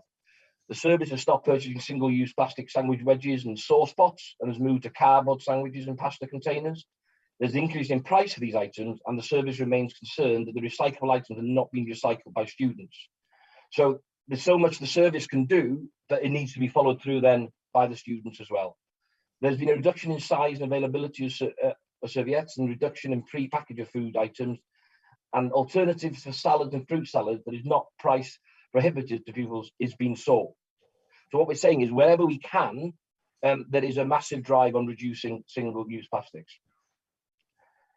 And also where it has been possible to do, the use of the plastics currently has been stopped, but is not always possible due to pupils taking some expensive stainless steel cutlery from dining areas and disposing of them in various ways. So there's a lot of partners in this process. The service serves food on plates where possible. However, in some schools, the service is serving 550 pupils wide selection of food and drinks during a 30 to 50-minute lunchtime, which is a big challenge and can be bigger in some schools. Pupils can't be expected to sit in dining rooms with plates, knives and forks, as many schools don't have enough dining capacity, which is not just in single schools, but across the piece. You know, there is a massive commitment to reduce carbon in the catering service. The service looks actively at how we can deliver the catering function in a low carbon way in order to contribute to the council's carbon ambition. Some of the things in the catering service already done is, you know, more energy efficient kitchens. We could continue to look at the equipment we use and when it needs replacing, and staff given guidance to only have equipment switched on when required. Procurement of food, especially with food miles, have been reduced by receiving orders weekly and fortnightly where possible. All recyclable materials, including food used by the service in the process of producing school meals, is recycled. The service model, generally, meals are produced within each school, with only 2 schools currently receiving meals transported daily from a hub kitchen. But, you know, we have big challenges, and, you know, research led by University of Edinburgh conducted the priority of the catering managers look to reduce carbon emissions should be switching to a low carbon waste disposal methods and reducing the amount of red meat in menus. Recycling by pupils needs to improve, with food and packed lunch waste needing to be separated to ensure it's treated in the most carbon advantageous manner. A whole school approach is required, and that is the buy-in from the customer, the pupils, as well as the catering staff. And because it cannot be done by the council and the catering staff alone. So reducing the amount of red meat in menus is likely to be a sensitive issue, and I'm sure we'll have that debate here because given the significant farming community in the county, and meat-free days have been introduced in other local authorities of the region, but this has resulted in negative publicity. We obviously, as a service, are trying to contribute to the council's reducing the net carbon zero by 2030, but the reality, and it's something I think I read today that George Osborne said, you know, if you ask a member of the public, do they want better services, public services, they will all say yes. But then if you tell them they're going to pay 5 or 10% more in tax, there's sometimes some negativity around that. And it's very much the same as, I think, you know, when we survey, do we want Llangollen to be an eco town as a council, and we would hopefully all the residents would be supportive of that, but you tell them it's going to cost them £200 more on the council tax a year. I think we ask them that question with that as a caveat, we may get a different answer. So there are serious challenges. So what will it cost in this area? So stopping the sales of drinks, in conclusion, in secondary would cost 220,000 per annum. So effectively, you know, politically, we could be asked to say, will the council put 220,000 in to support the initiative? Selling decanting drinks into reusable cups would cost another 197,000 per annum. And this, you know, we'd need to find the money to fill this void. And I think we learned from the council on Tuesday is that, yes, you know, a lot of us don't want an increase in council tax, but we still have to find that money that if we're not prepared to do it. So that is the question that's very much similar here. So really, schools, you know, we have consulted, taken place on numerous occasions, and trying to find ways daily, weekly, to try and reduce the amount of plastics that are used. So it is a massive, massive challenge. And, you know, the facts are that my feeling is that if every primary school is to get meals paid for their children, we will see an increase from a 48% take-up of school meals now probably increased to about 77% of children eating school meals. So there are massive challenges around that.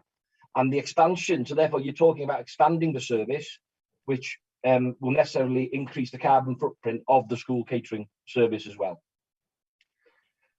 So we want you to discuss it today because the business model that we have here is for the catering service is a whole system approach, and all schools are treated equally regardless of size. Unless an individual school, of course, wishes to take a different approach and was prepared to fund the budget gap, we would need to retain a consistent model across all the schools. It is not clear that the schools have a consistent collective desire to change the model as we stand. So members, that's just a whistle-stop situation of where we are. I hand it over to, I don't know if the officers want to pick up if I missed anything, or Brian, and I hope I've covered. Thank you, Councillor Hills-Roberts. You're not. Could we move on now to Councillor Brian Jones, if he wants to speak? Yes, thank you, Chair. So good morning, Matthew and Harvey. Very briefly, I'm one of the cabinet members. I take it you know what cabinet members are in Denbighshire. Nod your head. Yeah, good lads, good lads. And I'm the lead member for climate change. And you're probably aware Denbighshire declared a climate change biodiversity emergency 2.5 years ago now. This particular subject that we're here this morning discussing, we identified then that this needed special attention, if you like. We sorted out a task and finish group to look at the use of or the non-use of single-use plastic. And Councillor Hillis-Roberts has explained we've come to a point at the moment where the pounds, shillings and pence, which hopefully you understand what I mean there, is conflicting with what we should be doing for the climate, and that's the issue. But I've got every confidence in the youth in this country that people like you, Matt and Harvey, can get together. You can work with teachers, you can work with other schools, and there will be solutions to what is in this paper this morning is an issue to move forward. But I'm sure that the power of youth and what you can do working together can find solutions. And without going on too long here, it's looking outside of the box. So there's school meals. If the increase of taking school meals goes up to 77%, what should be provided as a school meal? And I did get laughed out of a room about a couple of years ago. I'm not sure if you'll know what semolina is. It was something we used to have in school, semolina, and it was a hot dessert that was sort of like treacle and a bit of apricot jam in the middle, but it came out of a big pan and there was no packaging. Yeah. Now, whether the day can ever return when you might consider that, but I'll leave that with you as a thought outside of the box, you know, to get rid of these nasty packagings that we've been using, change the menu. I don't know, but just chuck that in. So I'm glad you come. I'd like to invite you to give Councillor Hillis-Roberts and the Head of Service, Tony Ward, a bigger grilling as you can here this morning, and keep them on the mettle and test them out. So thank you, gentlemen. Thank you very much. Thank you for inviting us today as well. Mr. Brian. Thanks to Councillor Brian Jones. And pence you mentioned there. He's a real boy, and they ate a lot of school dinners in Rill, I'm sure, including Salamina. I am going to ask the two gentlemen who are from Ysgol Llangollen, Ysgol Dinas Bran, to come in now. I think it's fair enough. Can I start with one of you? It's up to you which one wants to start. Matthew or Harvey, a croeso mawr I chi. Welcome to you. Thank you very much for inviting us. So we've got a number of questions, not just from us two, but from a number of sixth form council members. So I think Matthew's going to start with the first question. Yeah, so I've got the first question. So since 2015, the Future Generation Act has stated that all procurement is sustainable. So this was 7 years ago. So why are catering not using proven profiting alternatives to single-use plastics 7 years down the line? Have you got another question?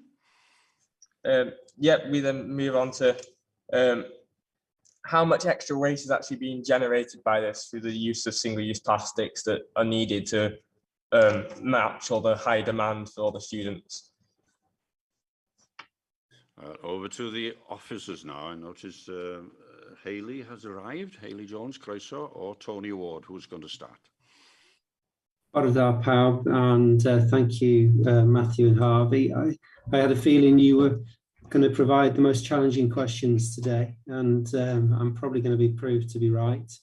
We've got Hayley Jones here, who is our lead officer for the catering service. And Hayley, I don't know if you want to start on those questions, and I can pick up anything additionally if you want. So we sat together in a room and talking to each other about who's going to answer what, but it's a bit more difficult over Zoom, so we have to do it publicly and work out who's going to answer what. So please bear with us. So, as a service across the 8 secondary schools within the authority, we're given approximately 50 minutes to serve between 500 and 600 children. So time has a massive impact on how we are able to deliver the service. Like was said in the report, gone are the days where pupils want to sit at a table with a knife and fork and a plate and have the social interaction. Yes, they'd like to do that, but actually space in the dining room, when we have dining rooms that sit possibly 100, 120 children and we're trying to feed 500, is prohibitive as well. So the social side is restricting.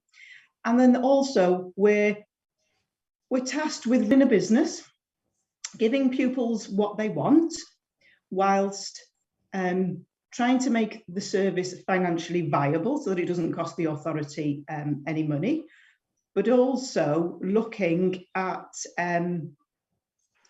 how we deliver that in the timescales and how it's financially affordable to the children. So in some instances, we have a captive audience, but in other schools, we have, we've got the spa across the road. Although pupils aren't allowed out at lunchtime, even though sixth formers are, if we don't offer the service, then children will go elsewhere to purchase it. So it's almost driven by marketing and publicity that we don't have the power to do. So, we could stop selling drinks tomorrow, but there's going to be a huge financial pot missing within the service that we would need to have a big discussion about as to who fills that financial void. Okay, thank you. So on that though, in the report, there's a focus on the costs of getting so I've lost my words now. More eco-friendly drink service, but there isn't a focus on what's the actual cost of the single-use containers and cutleries that are used in schools currently. So there's no comparison to how less financially viable it actually is. So within the service, we've stopped using single-use plastic in pasta pots. Ideally, we'd use a knife and fork for everybody, and we would have a plate and they would be brought back to the counter and they'd be washed. Unfortunately, that's not physically possible because of time restrictions. And then one school in particular, I won't name names, has gone through 1,200 forks in September because we don't have those items returned to us. So then we have an issue of practicality, turnaround, cost to the service, and then in some instances we're having to use plastic cutlery, which is not what we want to use. If we then put 20 pence on a meal to enable you to purchase bamboo, for example, then you as pupils may be able to afford that. Pupils that potentially run free school meals cannot afford that element, and so we're segregating part of the school, which we try to keep everybody equal. So it's trying to get a balance between everybody and having a service that's affordable to everybody. That's why there's a selection of drinks that range from 45p up to £1. So that there's also water available every day, free water, potable water available every day, in case somebody doesn't want to spend any of their money on a drink. your other question with regards to waste generated, that's a difficult one because it varies from school to school. What we're finding is that a lot of pupils aren't recycling any single-use plastic. We have areas of segregation within dining rooms, but for example, plastic might end up with gravy all over it and a sandwich in it. As a service, I don't expect staff to go in and then start washing that plastic for us then to recycle that going forward. So it's a tricky one from an education point of view of trying to get the balance for the pupils to recycle. Glenclwyd, for example, we met with the head teacher, we met with the school council, we did the drinks trial. When we rolled the drinks trial out, the majority of the pupils didn't want the drinks trial. So it's very difficult in getting the balance to please everybody. Okay, so got another question. So how can you say that not all schools would welcome the removal of single-use plastics? It's mentioned in 10.2 of the report. When you read the minutes from the Denbighshire County Council Student Council, going back many years, every school in Denbighshire wanted to get rid of them from their canteens, not just our school. That comes from meeting with the head teachers in secondary schools.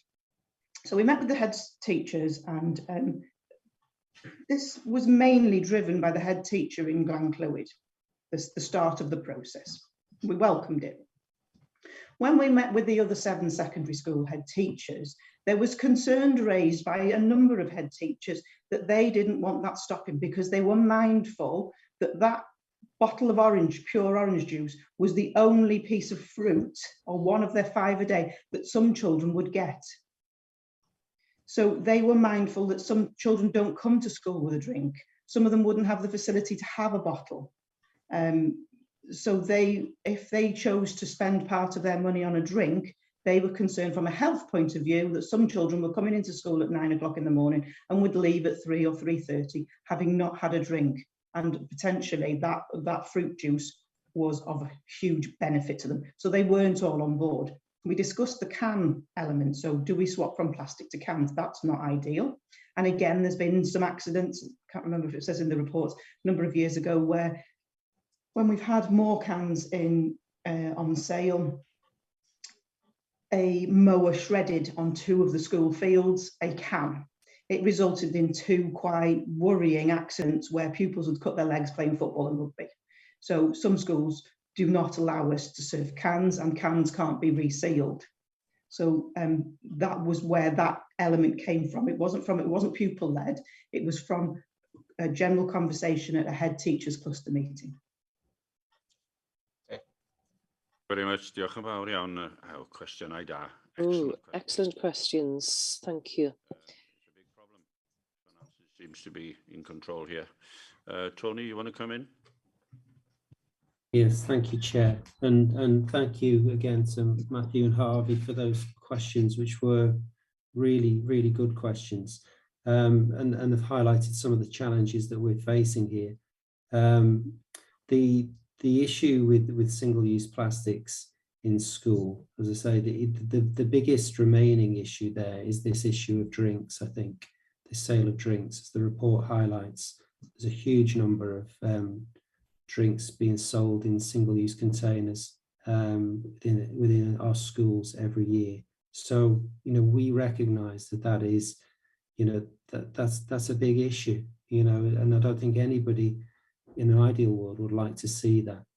The easiest and certainly most practical way to stop that is to simply stop selling drinks in the schools, and that's something that I think we need to have a serious discussion about, both as a council, but also with all of our schools, because of those, what will be very significant implications if we do it. And it's not just the financial issue, which is obviously the one that jumps off the page. That deficit in the budget that it would create would have to be filled somewhere, whether that be by the council or by schools or by pupils, by the cost of school meals. But you know, putting the financial aspect to one side for a second, there are other considerations, and Hayley touched on an important one there.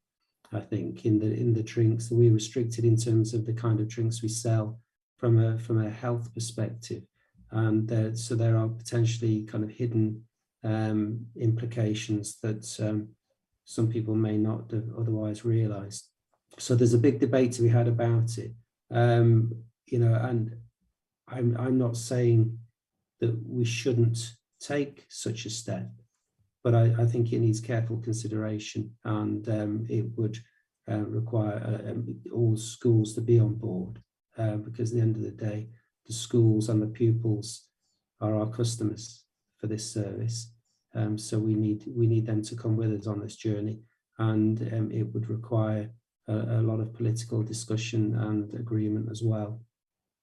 The issue of waste is also a really important one, and I think this is, Hayley touched on this, I think this is something that we can make steps and improvements on. There is a lot of waste that comes as a result of the school catering service that doesn't currently get disposed of in the best way.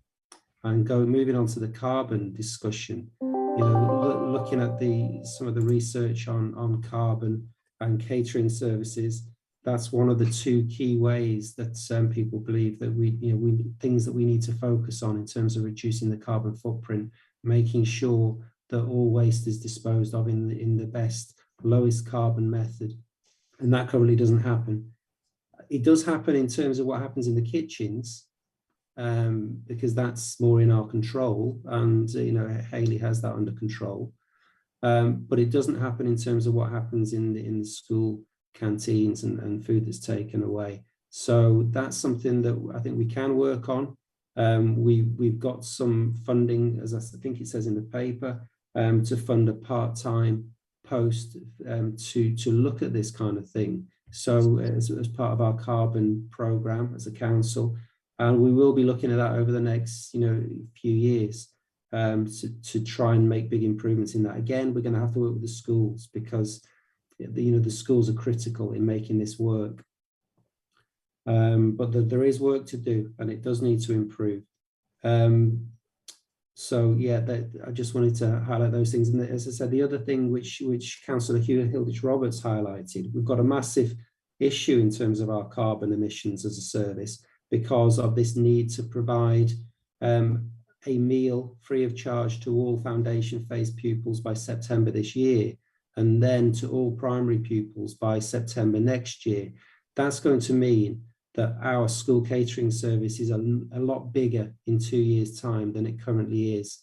And the carbon footprint of our service is necessarily going to be a lot bigger in 2 years' time than it currently is, unless we do something significant to alter the carbon emissions from the service. So we've got a real challenge. If we stay still, our position is going to get worse. It may mean that actually as a council as a whole, we need to increase our efforts to offset our carbon emissions in order to absorb that additional impact of this new requirement for free school meals in primary schools. So it's a challenging process. That's all I wanted to say for now, Chair. Thank you. Could I ask a few questions now? Firstly, to Hayley, and thank you, Hayley, for coming here this morning. You mentioned knives and forks made from steel. Is there a movement within Wales and Great Britain to have them made out of wood or bamboo in the future? That would maybe be a better idea. But of course, another problem is dropping things everywhere. If they're not, do you as a department, Tony, cooperate with schools in terms of teaching and providing guidance as to how to keep the outside of schools tidy? So there are two questions there for you, please. Okay, money is important for schools, their businesses, that's the problem. But do you have something new that you think you can do soon to address this? Thank you. I answer the stainless steel cutlery. We use obviously general day-to-day cutlery that we wash and is reused, but we don't always get back the knives and forks that the child is given. So they could end up in general waste, they could end up out on the field, who knows, taken home, we really don't know where they end up. And we go through thousands and thousands of these a year. There are bamboo available on the market, but obviously there is a cost element to the child, you know, where we could probably get a plastic fork for a penny, for example. We would be looking somewhere in the region of an additional 10 to 15p for bamboo. Off the top of my head, they are significantly more. And then that would then have to be passed on to the customer. So that's where we would ideally like to use our reusable stainless steel cutlery on a day-to-day basis and not have to use any disposables, but each school layout, availability, service points determine our speed of service. We don't have 2 and 3 hours to serve pupils. And so we're restricted by the space we're given, the facilities we've given, and the seating capacity we've given, and the length of the lunchtime. Does that make sense? Yeah. Tony? Yes, thank you. In terms of the other question, Chair, I think, again, this is something that I think there is an opportunity to do more on in terms of working with schools to around how these messages are, are put forward and how we can work together to improve that situation. There's two things. There's one thing around trying to make sure that all the material is recycled that's produced from the catering service, from meals. And there's a lot of work to do, as I say, to improve that. So we're going to have to work with the schools on that.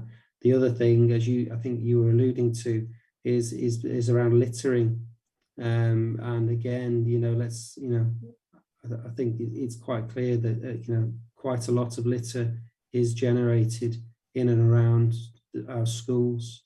So again, it's another key message that I think we do need to do more working with schools to support schools and work with them to try and get these messages across.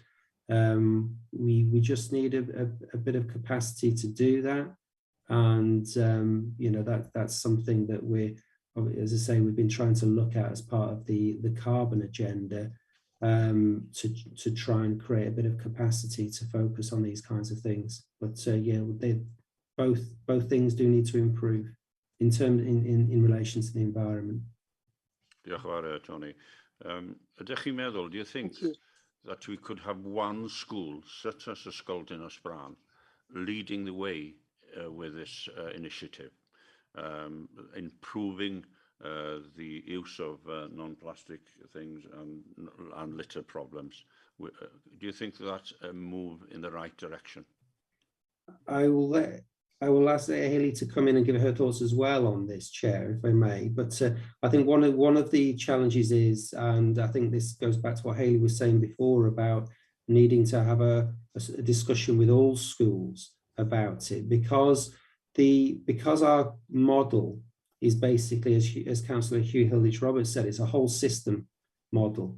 So one change for one school impacts on all the other schools in terms of the financial model. So if we were to say, for example, stop selling drinks in one high school as a step, as a kind of step forward in the right direction, it won't have the same impact in terms of £220,000 impact on the budget, but it will have an impact on the overall budget, and all schools would have to kind of absorb that impact equally, because it will, that's how the model works. So we would have to have all schools on board in order to do something like that. It is a suggestion, it is an idea, and it's something for discussion. But as I say, we will need all schools to be on board. Hayley, am I saying the right things there? Yeah, and this is where the drinks trial came in. So we trialled the drinks in Glenclwyd with a view to hoping that it worked. That was the aim, and that would solve our problems. But obviously from the report, you can see that by solving one problem, we have created 2 or 3 other problems. So litter in schools, there are bins in an abundance across school dining rooms, within the school and within the school, area of grounds. Yes, ideally everybody would put them in the bin, but it's such a difficult one for schools to be able to manage because it costs them people to go around picking up the litter. So ideally, the model that we introduce would suit all of the schools so that nobody is treated any differently. Brian, you should remember that. Yeah, thank you, Chair. Only my personal view, but as the lead member, I think it's extremely important that all schools are consulted and all schools are drawn into it. I did get an invite yesterday to a panel on the 10th of February, and I don't know if anyone's heard of this, Plastic Clever Schools. I will circulate it to the head of service and Hugh Hilditch-Roberts. And pretty detailed, not sure how long they've been going, but they have got together with a number of schools, and they're going at it from a united front. And I think that's probably the way, because you can build up the momentum, you can harness in all the enthusiasm of youth, and that would be my personal preference, the way to go. Thank you. Hugh Hilditch, Yeah, diolch Cadeirydd. Yeah, I think I just want to be clear that there is an appetite in all our schools to try and achieve the goal without a shadow of a doubt.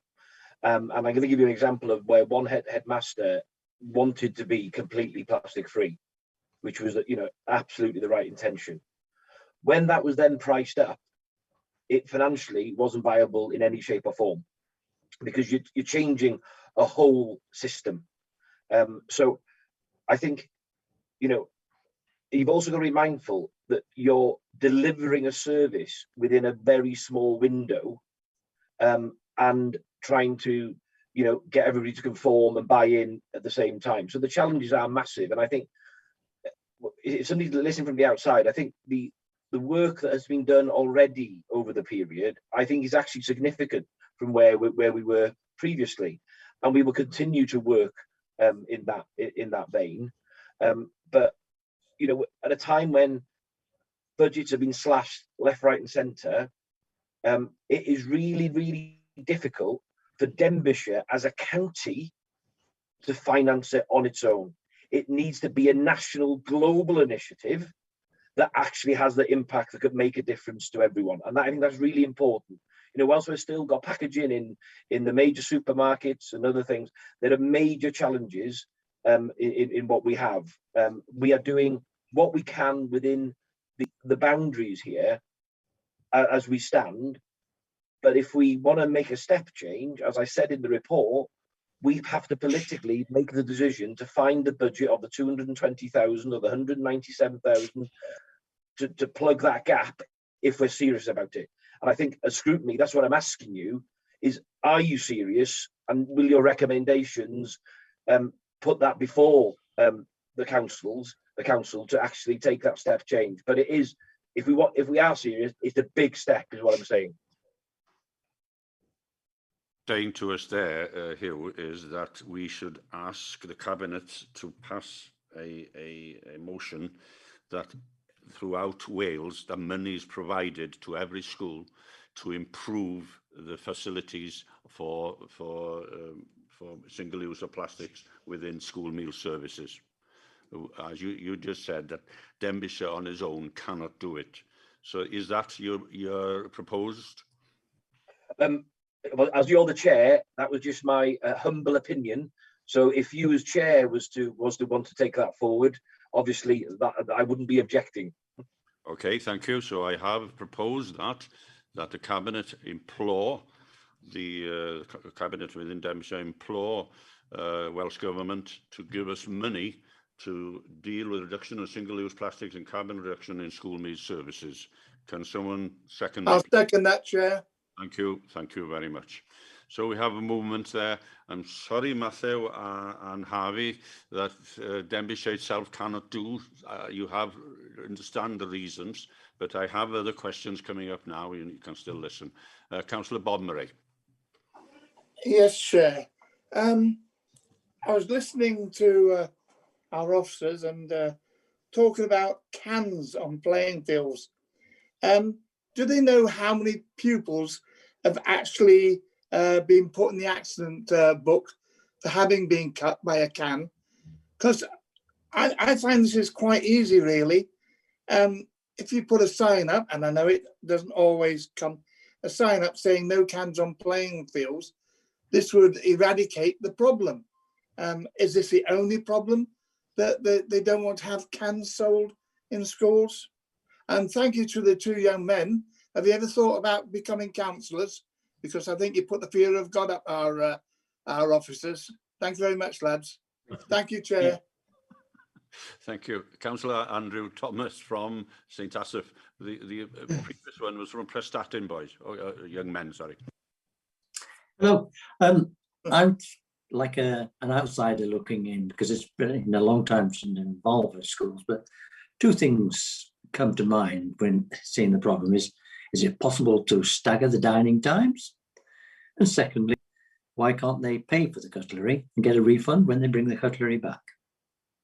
Just like a milk bottle. Well done, well done. Hayley, would you like to answer those questions? Hayley, shall I take it first? Oh, yeah, by all means. If you don't mind. I think the majority of our schools, Andrew, actually do stagger dining times, and even so now that in some schools, because of the pandemic, they're sort of serving from 11:30 to almost 1:45, and they've had to use not only the canteen but classrooms and the halls as well. So there's as we stand at the moment, there's quite a big challenge around that, and even in normal times they were still staggering. You know, I've challenged Hayley and Tony on, you know, if I give you an example, if you go to a beer festival, for your first pint you may pay £6 because you're paying £3 for your plastic reusable cup that you can use and come back and forth. And you know, you're there for a whole day or for a whole evening in a beer festival. You might take it home as a memoir or whatever it may be. The difficulty we've got with that and the cutlery is that if they give a deposit, there's an administration part to that, which takes even more time during that the small window they have of lunches. But also even more so is the challenge is that, let's say if there was a reusable cup, they would then be carrying it in their bags with their rugby kit and everything, and then there could be contamination. So there is so many factors, plus the time restraint. It is really, really difficult to try, because, you know, absolutely you're right. You know, have a five and have your fiver back, or go back to the days when you should take your Corona bottles of back to the shop and get you with your lemonade. But there's a challenge around that. And I've also... Time is going, and there was a question also from Councillor Bob Murray regarding cans and signage. Perhaps Tony, you'd like to answer that one? Sorry, Chair, I was on mute for a second there. Yeah, Hayley might be able to add in. I don't know the facts and figures around the number of incidents or accidents surrounding cans. The one thing I would say is that, you know, putting a sign up to tell somebody not to do something doesn't necessarily eradicate the problem. I think experience would tell us that. But the other thing is, you know, if we were to switch, you know, all of our drinks that we sell from plastic containers to cans, we still have an issue that is single-use cans that are being used. So it's a difficult one. You know, they're still single-use containers, aren't they? And at the end of the day, that's not great. So Hayley, is there anything you want to add on the can thing? No, some schools, again, there's been a couple of accidents. I haven't got specific details or times, but I'm sure they would have been reported. And it's just generally the recycling of them, and some schools just really don't want them because they're taking open drinks that can't be resealed back into classrooms. So problems with spillages, etc. So it's down to an individual school as to whether they have canned drinks or not. And ideally, they'd all put everything in the bin and we wouldn't have any problems. but we know that that's not the case. Diolch yn fawr iawn. Now, Matthew and Harvey, we're going outside the committee. We've got three who are not part of this committee, performance scrutiny. We've got three gentlemen who wants to speak. And one of them is your county councillor, and because he's one of my favourites, I'll ask him to come first.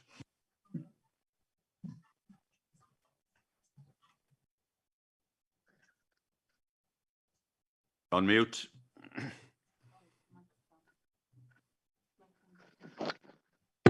Oh, there we are. Okay. I was just saying, I was glad I was one of your favourites and got me in at the beginning of the queue. Just briefly, I don't know because I can't speak to students this morning face to face, but I would think that when they contact me after the meeting, they'll be quite disappointed to hear the response of the committee, because let me get on to my question before I get into a long diatribe, so I know that time's short. My question is that in terms of actual what's going to happen, has the county sat down and said, what is the ideal system that we want to have, which includes reducing single-use, getting rid of single-use plastics? What model do we want? What's the ideal thing that we want? And then how much is it going to cost? Get the money and implement it. And that requires us to act like adults and help children to act in the way that they should be acting. Because, you know, we can't blame things on children for throwing litter. It's up to us to educate children not to throw litter. And if there are problems about missing cutlery, it's our job to educate children that this is the result if you don't circulate recycled cutlery. And we need to be the adults who are making plans and implementing them so that we're not harming the environment, we're not using single-use plastics and so on. And I don't think it's good enough to say, oh, well, come on, Welsh Government, give us a load of money to do it. On climate change, Denbighshire has said, we want by 2030 to be carbon zero. On ecological change, exactly the same thing. We want it and we're going to do it. It doesn't matter what the Welsh Government does, we're going to do it as a county. That's what we've agreed to do. Yeah. And we need to do the same with this school dinner issue. I feel sorry for Hayley, actually, because she's got this limited budget and she's got to make the budget work. And there's real pressure to get rid of these single-use plastics, but she doesn't see a way to do it. Let's have a proper investigation into this. And would that be possible for the very near future? Diolch. Yeah. Mr. Cadeirydd. Councillor Murray, Hugh Hilditch will answer. Yeah, great. I don't disagree with your sentiment about we need a proper plan. But what I think we've got to be cautious is that if we formulate a plan now without knowing what the impact of free meals for all pupils going forward, it could be doubling the cost and what we're doing. So what I'm saying, that's why I said at the beginning of this is the current here and now. And, you know, and as I said quite clear, I do think that Welsh Government could support us in some way, but I also think that, you know, politically, as a council, if we are serious about the ambitions, therefore, you know, we need to make the investment of nearly 400,000 to plug that gap in the budget, as I said. So what I'm trying to highlight today is the challenges that we have to find, where if, you know, the committee recommend that we need to look at that to see how we can plug that gap, all more than happy to look at that and see what the options are, because I think, you know, Hayley and the team have really tried every option under the, and we hoped that this trial would have been far more successful. However, this was in a school that had total ambition to be a total plastic-free catering service. So it is not as easy to manage as in the reality. You know, I mean, Bob talks about cans on fields. You know, I played rugby, and you know, the bins are at the side of the rugby pitches. The same as the dog poo signs are. It doesn't stop the dogs from pooing, and it doesn't stop the cans from going on the pitch and people getting cut. So there are major challenges that we need everyone on board. But I think you rightly say, I think once we know what the future is about feeding all children at primary level, that may restructure the whole service. Because why would you change your serving areas now and invest in the equipment and then have to change again in next year because it could be another financial impact. So it may be coming across negative, but I'm just trying to be in reality about the costings. With the cuts that we're there, we've already put school dinners up, the cost of school dinners. So we're trying to plug in every shape or form we can, but there are major challenges. It's not as easy as it sounds. Excuse me, to answer Graham also, could we infuse this recommendation regarding Ysgol Glan Clwyd, the problems they've had, and send that to the Welsh Government to show where the problems arise, so they understand what the problems are people like Hayley are facing, and our youth were like Matthew and Harvey. So I think recommendation is that this report about Ysgol Glan Clwyd is sent to the Welsh Government as an example of how on earth are we going to improve the single use of plastics and carbon reduction in school meal services. You've got an example. The work has been done for you. I am willing to bring Matthew and Harvey back because they've been very patient listening to us, old gentlemen and young ladies talking. Diolch yn fawr. Okay, so I think we are quite disappointed in the reaction. Obviously, we understand that the financial side of it, and we've got to look at it in a real life stance, and everything might not be as easy to pull off as you say. But also, we've got to think about the fact that climate change is also a real thing. It is part of real life, and it's becoming even more so. So I think we need to focus on that as well. And yeah, it might not be as easy as it sounds, but global warming is a part of life, and we need to find a way of getting around it. Even if it is difficult, we need to do something about it. Well, could I suggest that you as a school also send your disappointment within Denbighshire to the Welsh Government? I'm sorry, I'm not attacking the Welsh Government, it's not their fault. It's just that it's a world problem. Yeah. You could also do this as the council from Ysgol Dinas Bran. I am. I think we've just got a couple of clarifications we'd just like to ask, if that's okay. Can we ask about, with the trial at Ysgol Glan Clwyd, were they using soda siphons, or because it's a proven successful stat like McDonald's, Nando's, Chester Zoo, they all use this, so I'm confused to how it can't be profitable. If they were using so, we'd just like clarification on what they were actually using to dispense, because it just says dispense the drinks, what they're actually using to do. So they were because we're governed by Welsh Government nutritional guidelines, food in schools, we have to have a fruit-based drink. So we had drinks dispensers. In majority of the schools, and if you think to your school, we don't have the facilities or the space on the counter where you can self-vend. So we were having to decant the drinks into I think it was 350 ml reusable cup. So in theory, that is, it generated income, but it wasn't the same as the income that we would generate from our current drink sales. Plus you factor in that the school purchased 2,000 reusable cup drinks, and we have 250 of them left as of 2 weeks ago. They've ended up in bins in the St Asaph Park, smashed on the school field, who knows where they've ended up, in bags, gone home, etc. So that is our difficulty. When we look at self-vend, so for example, you buy a cup in Chester Zoo, you go and fill that yourself. That then brings problems because the school initially wanted to buy everybody a sports bottle. So they would have a reusable bottle. From a service point of view, prior to COVID, we would have had issues with that. Now, who knows where that drink bottle's been? So you give me a drinks bottle, I don't know if it's been in a bag with rugby boots, I've got staff handling it, then we put it to the drinks vendor machine, that touches something, the contamination from that and the virus spreading with general coughs, colds, neurovirus, etc. would be something as a service that we wouldn't want to have input in or be part of prior to COVID. Now, I still personally have concerns about water dispensers and where those bottles have been and where they touch, and some of them don't fit in, so they have to touch the water spout, etc. So that's one of the fundamental issues from a food hygiene point of view that factors where we are with the drinks. Does that make sense? So that's out of the question, soda siphons. And also, you mentioned the water fountains. Have you noticed an extra profit since lots of water fountains have been closed in schools, that you've been making extra money from that?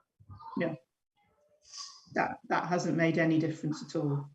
And this clearly isn't about profit. It's not the profit that we make on drinks. It's the service model that our service is based upon. So each school is treated equally, whether you're in Betws-Gwerfyl Goch, Llywelyn School, Rill High, Dinas-Bran, you're all treated exactly and you're all given exactly the same service. You know, some schools it might cost £8 to serve a meal, other schools it might cost £1.80. But as a general service, all of that goes together to make our budget balance. If we take 220,000 out, we've got a shortfall. That is our problem, is the shortfall of income. Okay, thank you very much. Tony, as short as possible now, because I got another two gentlemen outside the committee who want to ask questions. I hope they'll be very, very concise. Diolch, Tony. I will try and be as concise as I can. I mean, I understand the disappointment expressed by Councillor Timms and also by Matthew and Harvey. I think that's understandable, that they're disappointed that we haven't got a solution to tackle this now. That doesn't mean that we're not committed to trying to find a solution. I think we all are, as councillors and officers. You know, we want to address this situation. We're not comfortable with the amount of single-use plastic that's generated from the service, and we do need to try and find a way of tackling it. At the moment, we think, you know, we can only see two ways: stop selling them or have an alternative. You know, and the alternative that we tried didn't seem to work. So there's a lot of work needed to try and understand how we might be able to make an alternative work. And that is going to take time to try and get to the bottom of, to see what the art of the possible is. The issue that I had is, up to a few months ago, this is something that I could have asked Hayley to focus on. But since then, we've got this new requirement about the free school meals for all primary pupils. And you can't underestimate how big a piece of work that is and how difficult that's going to be for Hayley and the team over the next 18 months. I need to ask Hayley to prioritise the delivery of that requirement, and it's going to be really, really challenging. So our ability to look at this specific thing at this moment in time is going to be very, very difficult. But what I would say is that, you know, we have got this commitment as a council, which is to achieve our goals by 2030. So some of those things we may not be able to do in the next year or so, and we have to look at a slightly longer time scale for them. As disappointing as that sounds, we all want to resolve this issue, I can assure you of that. Yeah, a positive answer there. Okay, Councillor Ellie Ward will represent parts of Rill. Ellie Chard, not anyway. Yeah. I would like to second your proposal as well. Yeah, okay, definitely, because especially as Welsh Government telling us about this money for primary schools, which I think is great, but they need to know. They need to know. Okay. If they're for climate change, they should give us the money to improve the facility within schools for school dinners. Diolch yn fawr. All right, diolch yn fawr. Right. We'll start with Councillor Mary Lloyd Davis, who represents Trefnant and Cefneriadog. Thank you, Chair. I feel that you're not able to solve this problem this morning because it is in the committee that's able to do that. You need a plastics committee. You've gathered members together to discuss this, and I think it needs to go back to them with the experts in the committee and to discuss it carefully for some hours. In our days, we had a teacher at the head of the table when we were eating our lunch. So there was somebody keeping an eye and making sure that we didn't take any plates or cutlery out. I'm rather disappointed that you mentioned red meat. What's wrong with red meat?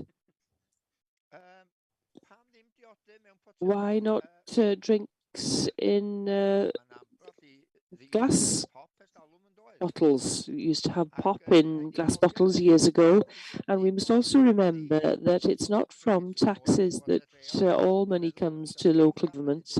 Steve Gadd could tell us, but I think it's only 90% that comes from central governments.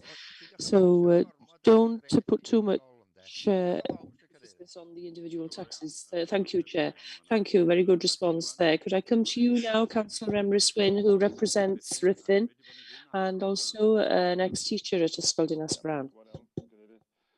Thank you, Chair. Yes, can I be honest? The questions that I was going to ask have been answered, and I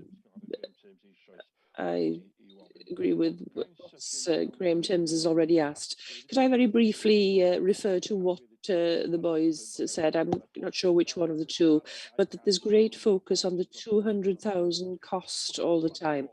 Of course, there is a cost involved in providing what we have at the moment. Plastic cups don't come free of charge. So the real charge, I suggest, is something between 200,000 and the current cost. That 200,000 is based on a situation at the end of the journey, I would say. That's the first part of my question.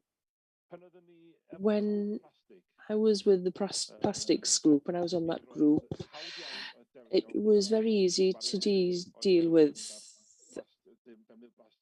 the use of single-use plastics in the council offices, but this is a greater challenge. But doing nothing isn't an option, and I'm going to quote, as I did when we discussed establishing the plastics group years ago, I'm going to quote Sir David Attenborough here, and these are his words. Right now, 8 million tonnes of plastic end up in the oceans every year, but if we start doing these small steps, we can before long really have an effect. The actions of just one of us may seem to be trivial and to have no effect, but the knowledge that there are hundreds of thousands of people who are doing the same thing, that really does have an effect. So please join us. And that's what we want for schools to cooperate, to bring these changes in gradually. We must accept we can't do them all at once. Bring them in gradually, and so that we can see that a difference is being made quite soon. There's no need to change from plastic to cans. There are plastic cartons. There are all kinds of options. You can compost those. And when the free school meals comes to the foundation phase in 2022, could we also take advantage of the opportunity to start the process of making these changes and educating the pupils as well about the importance of getting rid of waste that comes in a sustainable way? Thank you, Emrys. Very good. Tony, do you want to comments? I first of all just wanted to answer Merrick's question about what's wrong with red meat, I think was the question. I'm not going to say that there's anything wrong with red meat, Merrick. I wouldn't be so bold as to say there was. However, the fact is that research does tell us that one of the two key aspects that catering services should look at if they want to reduce carbon footprint of the service is the amount of red meat in the menu. That appears to be generally accepted as a fact. That's not to say that I'm suggesting that we should do that. We should remove red meat from our menu. That's not for me to say. I think that's that would be a political discussion because it would have big implications for us as a county. So. The paper just reported what is being said in research about what the key issues are in terms of carbon footprint of catering. So I'm not saying personally there's anything wrong with red meat. Good answer. In terms of some of the other stuff, yes. I think what I would say is we have started to try and introduce incremental change, bringing change in gradually. I think the paper does set out some of the things that we have done, and those have been gradual kind of changes, smaller steps, if you like, on the journey. we are left with this big problem about the sale of drinks and that, and you know, in single-use containers, and that is not a small change or a gradual thing. That is a big issue to deal with, and that's the biggest issue we face. But I agree, you know, doing nothing. I don't believe that doing nothing is necessarily an option. We just need to try and work our way through this and to see how we can make that very significant step change, actually. But it's going to take a while to do that. It's going to take a lot of work with schools, with members as well, to try and get to a point where we might be able to do that. I'm going to bring the two lads back before Hugh Hilditch finishes. He started us and he's going to finish us. So, Tid and all rwan, Matthew, os gwelwch yn dda, neu Harvey. You can come back now, Matthew and Harvey. Okay, so one other question we've got is that we are aware of other counties in Wales and throughout the UK that have changed and gotten rid of plastic bottles, and even some schools that have gone so far as banning plastics altogether, single-use plastics altogether throughout the school. So whether a student brings it in or through the catering side of it as well. So I was just wondering what your, well, whether you know much about that, and also why Denbighshire as a council is not able to pull that off in the same way that other councils have been able to. Good question, Diane. Felly, Hugh Hilditch Roberts, So Hugh Hilditch Roberts, the last person to speak on this now, will be finishing then. Welcome, Hugh. Effectively, as Hayley and Tony have highlighted, is that we treat all schools the same currently. Yeah.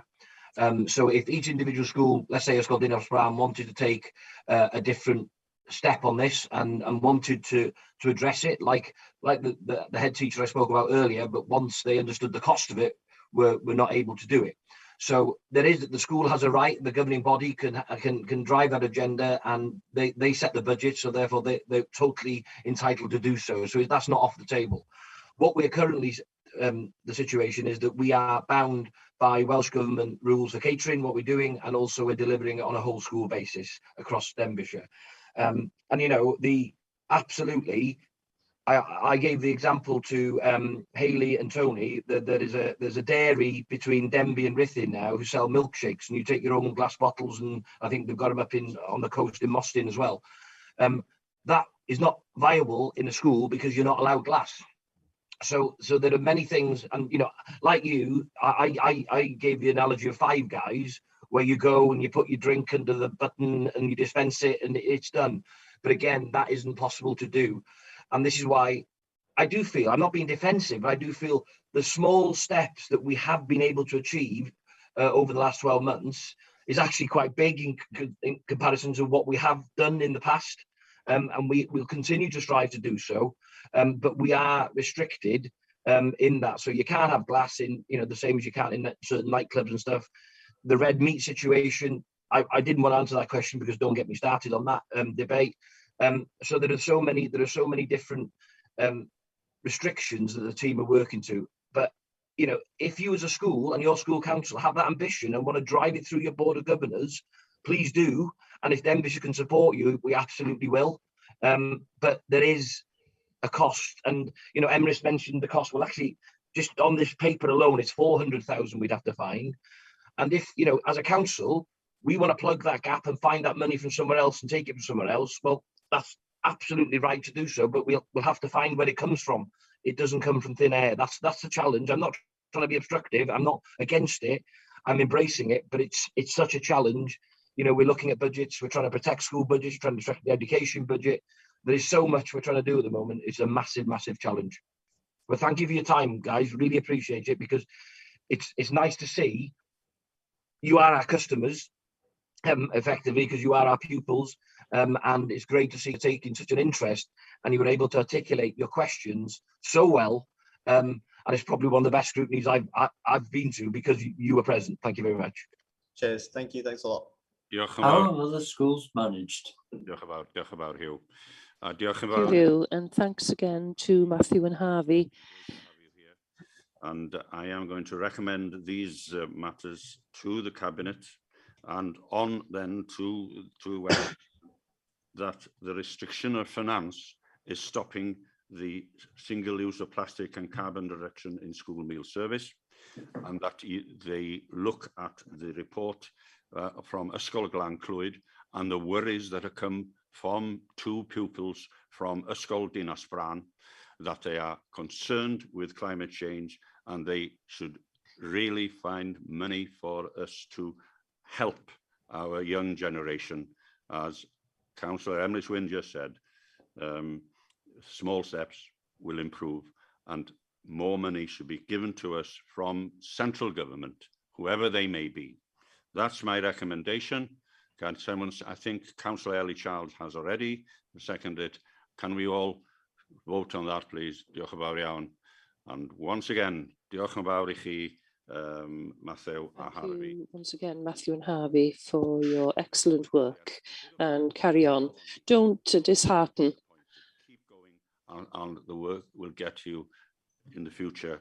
Hopefully you live in a better place, Llangollen and Denbighshire and the rest of Wales. Diolch yn fawr iawn I bawb. A diolch I Thank you. Thanks to everybody, and thanks also to Councillor Graham Timms for his work as well. Thank you. And thanks to Hayley. There we are. Right, we'll move on now to Scrutiny Work Programme. And Rhian can speak.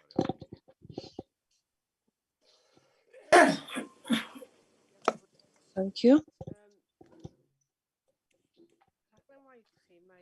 Your work programme is on page 101. No, sorry. 109 of the pack. You'll see from the reports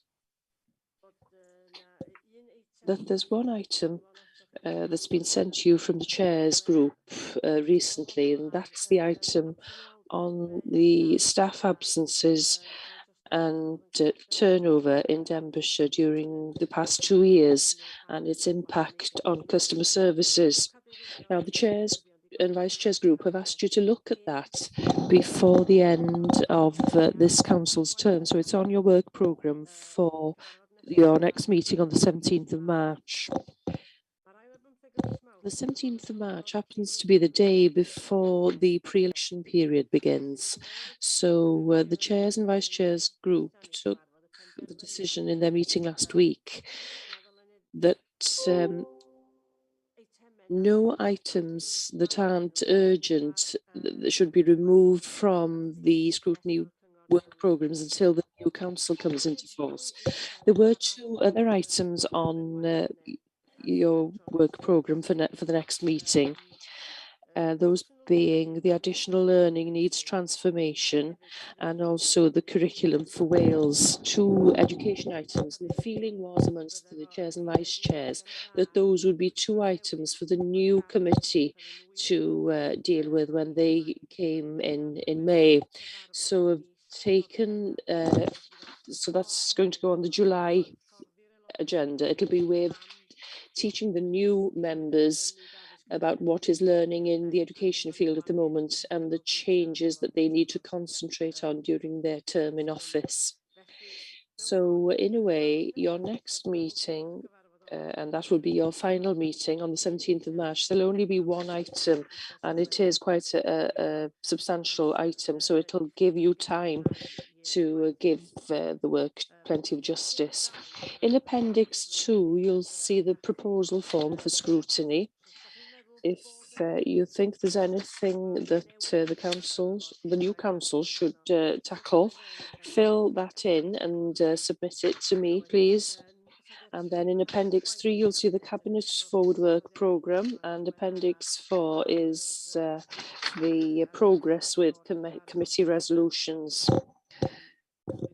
I don't know whether there's anything else you'd like to raise there. Do you want to raise anything? Don't think there's anything. The meeting on the 17th of March is a very important meeting because COVID has affected the staff of Denbighshire, and we must look into their situation. There is a report from representatives of this committee. I had an interview with Mr. Dave Wilson, who works with Audit Wales. It was my duty as chair of this committee to do so, and I was assisted by Rhian and Emma Horan beforehand to say what I thought and what we discussed in these meetings, but I can't go into detail about that, but you will get them with regards to the problems that staff have faced in the March meeting. So I hope you can all attend. So has anybody else represented us on any outside committees? Councillor Hewering, no. Peter Scott. Yeah, just to let you know that the flood risk management and repairing land ownership task and finish group will be taking a report to community scrutiny. It's looking like the 10th of March. So that's one about flooding, Chair. Thank you. Well done. Good work you're doing there. I know you're doing very well there, Peter. Well done. Hugh Irving? Yeah, purely a matter of report, Chair. I represent Scrutiny. I think Scrutiny in general, rather than this particular committee, although I suppose it is a performance item, on the Queen's Building project board, where we scrutinise the progress of the of that project. I've just confined my comments to saying the situation is challenging. The officers concerned with the project are working really hard to address ongoing problem after ongoing problem that was unanticipated. Hasn't been helped by the fact that the project sponsor, Mr. Tom Booty, left the authority at the end of the year. So the officer that's been overseeing the project right through till now is gone, but we're in the capable hands of Mark Dixon, who we all know. So that's really as much as I want to say, but I think if my understanding is right, there is a report going to Cabinet, I think, next month on the detail of the project, but I don't want to comment on that here, please, members. Diolch yn fawr, Hugh, diolch, Peter. Thank you, Hugh. Thanks, Peter. The Chief Executive, would you like to come in? Scrutiny meeting today? No, all very good, Chair. I thought the very well chaired. Thank you, Irving, for the brief update on Queen's Building, as you say, going to Cabinet. I thought both issues were really interesting, the homelessness and housing and homelessness. I think the focus was predominantly on homelessness, which was a good discussion. You got some actions out of that. I think that was really good. And wasn't it good to see Matthew and Harvey? And weren't they excellent and really good ambassadors? And I was thinking when they were chatting away and how confident they were, you know, if they applied for a job in Denbighshire in the future, they'd probably be very successful, wouldn't they? And the sort of people you'd want to employ. I thought they were really, really two impressive individuals, very well balanced, very articulate. So our schools are doing something right, bringing up Graham. Yes, indeed. Well, they've got that, but you know, they're potential material, aren't they? Definitely. And I thought they were excellent, and I thought the debate was really good, and it kind of explained some of the complexities around it. It's not always obvious, you know, easy to do some of these things, but I think the debate that we had probably helped Matthew and Harvey understand some of that complexity, and I think you could see they were understanding it and were reasonable from their position. And I think also, you know, Tony and team have gone away with some more ideas as well, haven't they? So I thought, excellent, well done, really good meeting. Diolch yn fawr, Chair, thank you. Diolch i chi, diolch yn fawr iawn i chi. Well done, Annie. Thank you. Well, there we are. The meeting has come to an end. Thank you for your patience. Thanks to Rhian once again, Stephanie and the translator, and Kath, who is taking the minutes in the background quietly, and wish you all well and hope to see you again in March. Thank you all very much. Thank you. Thank you. Bye. Thank you, Chair. Bye now. Bye all. Diolch yn fawr. Thank you, Chair. You didn't do bad for an old one.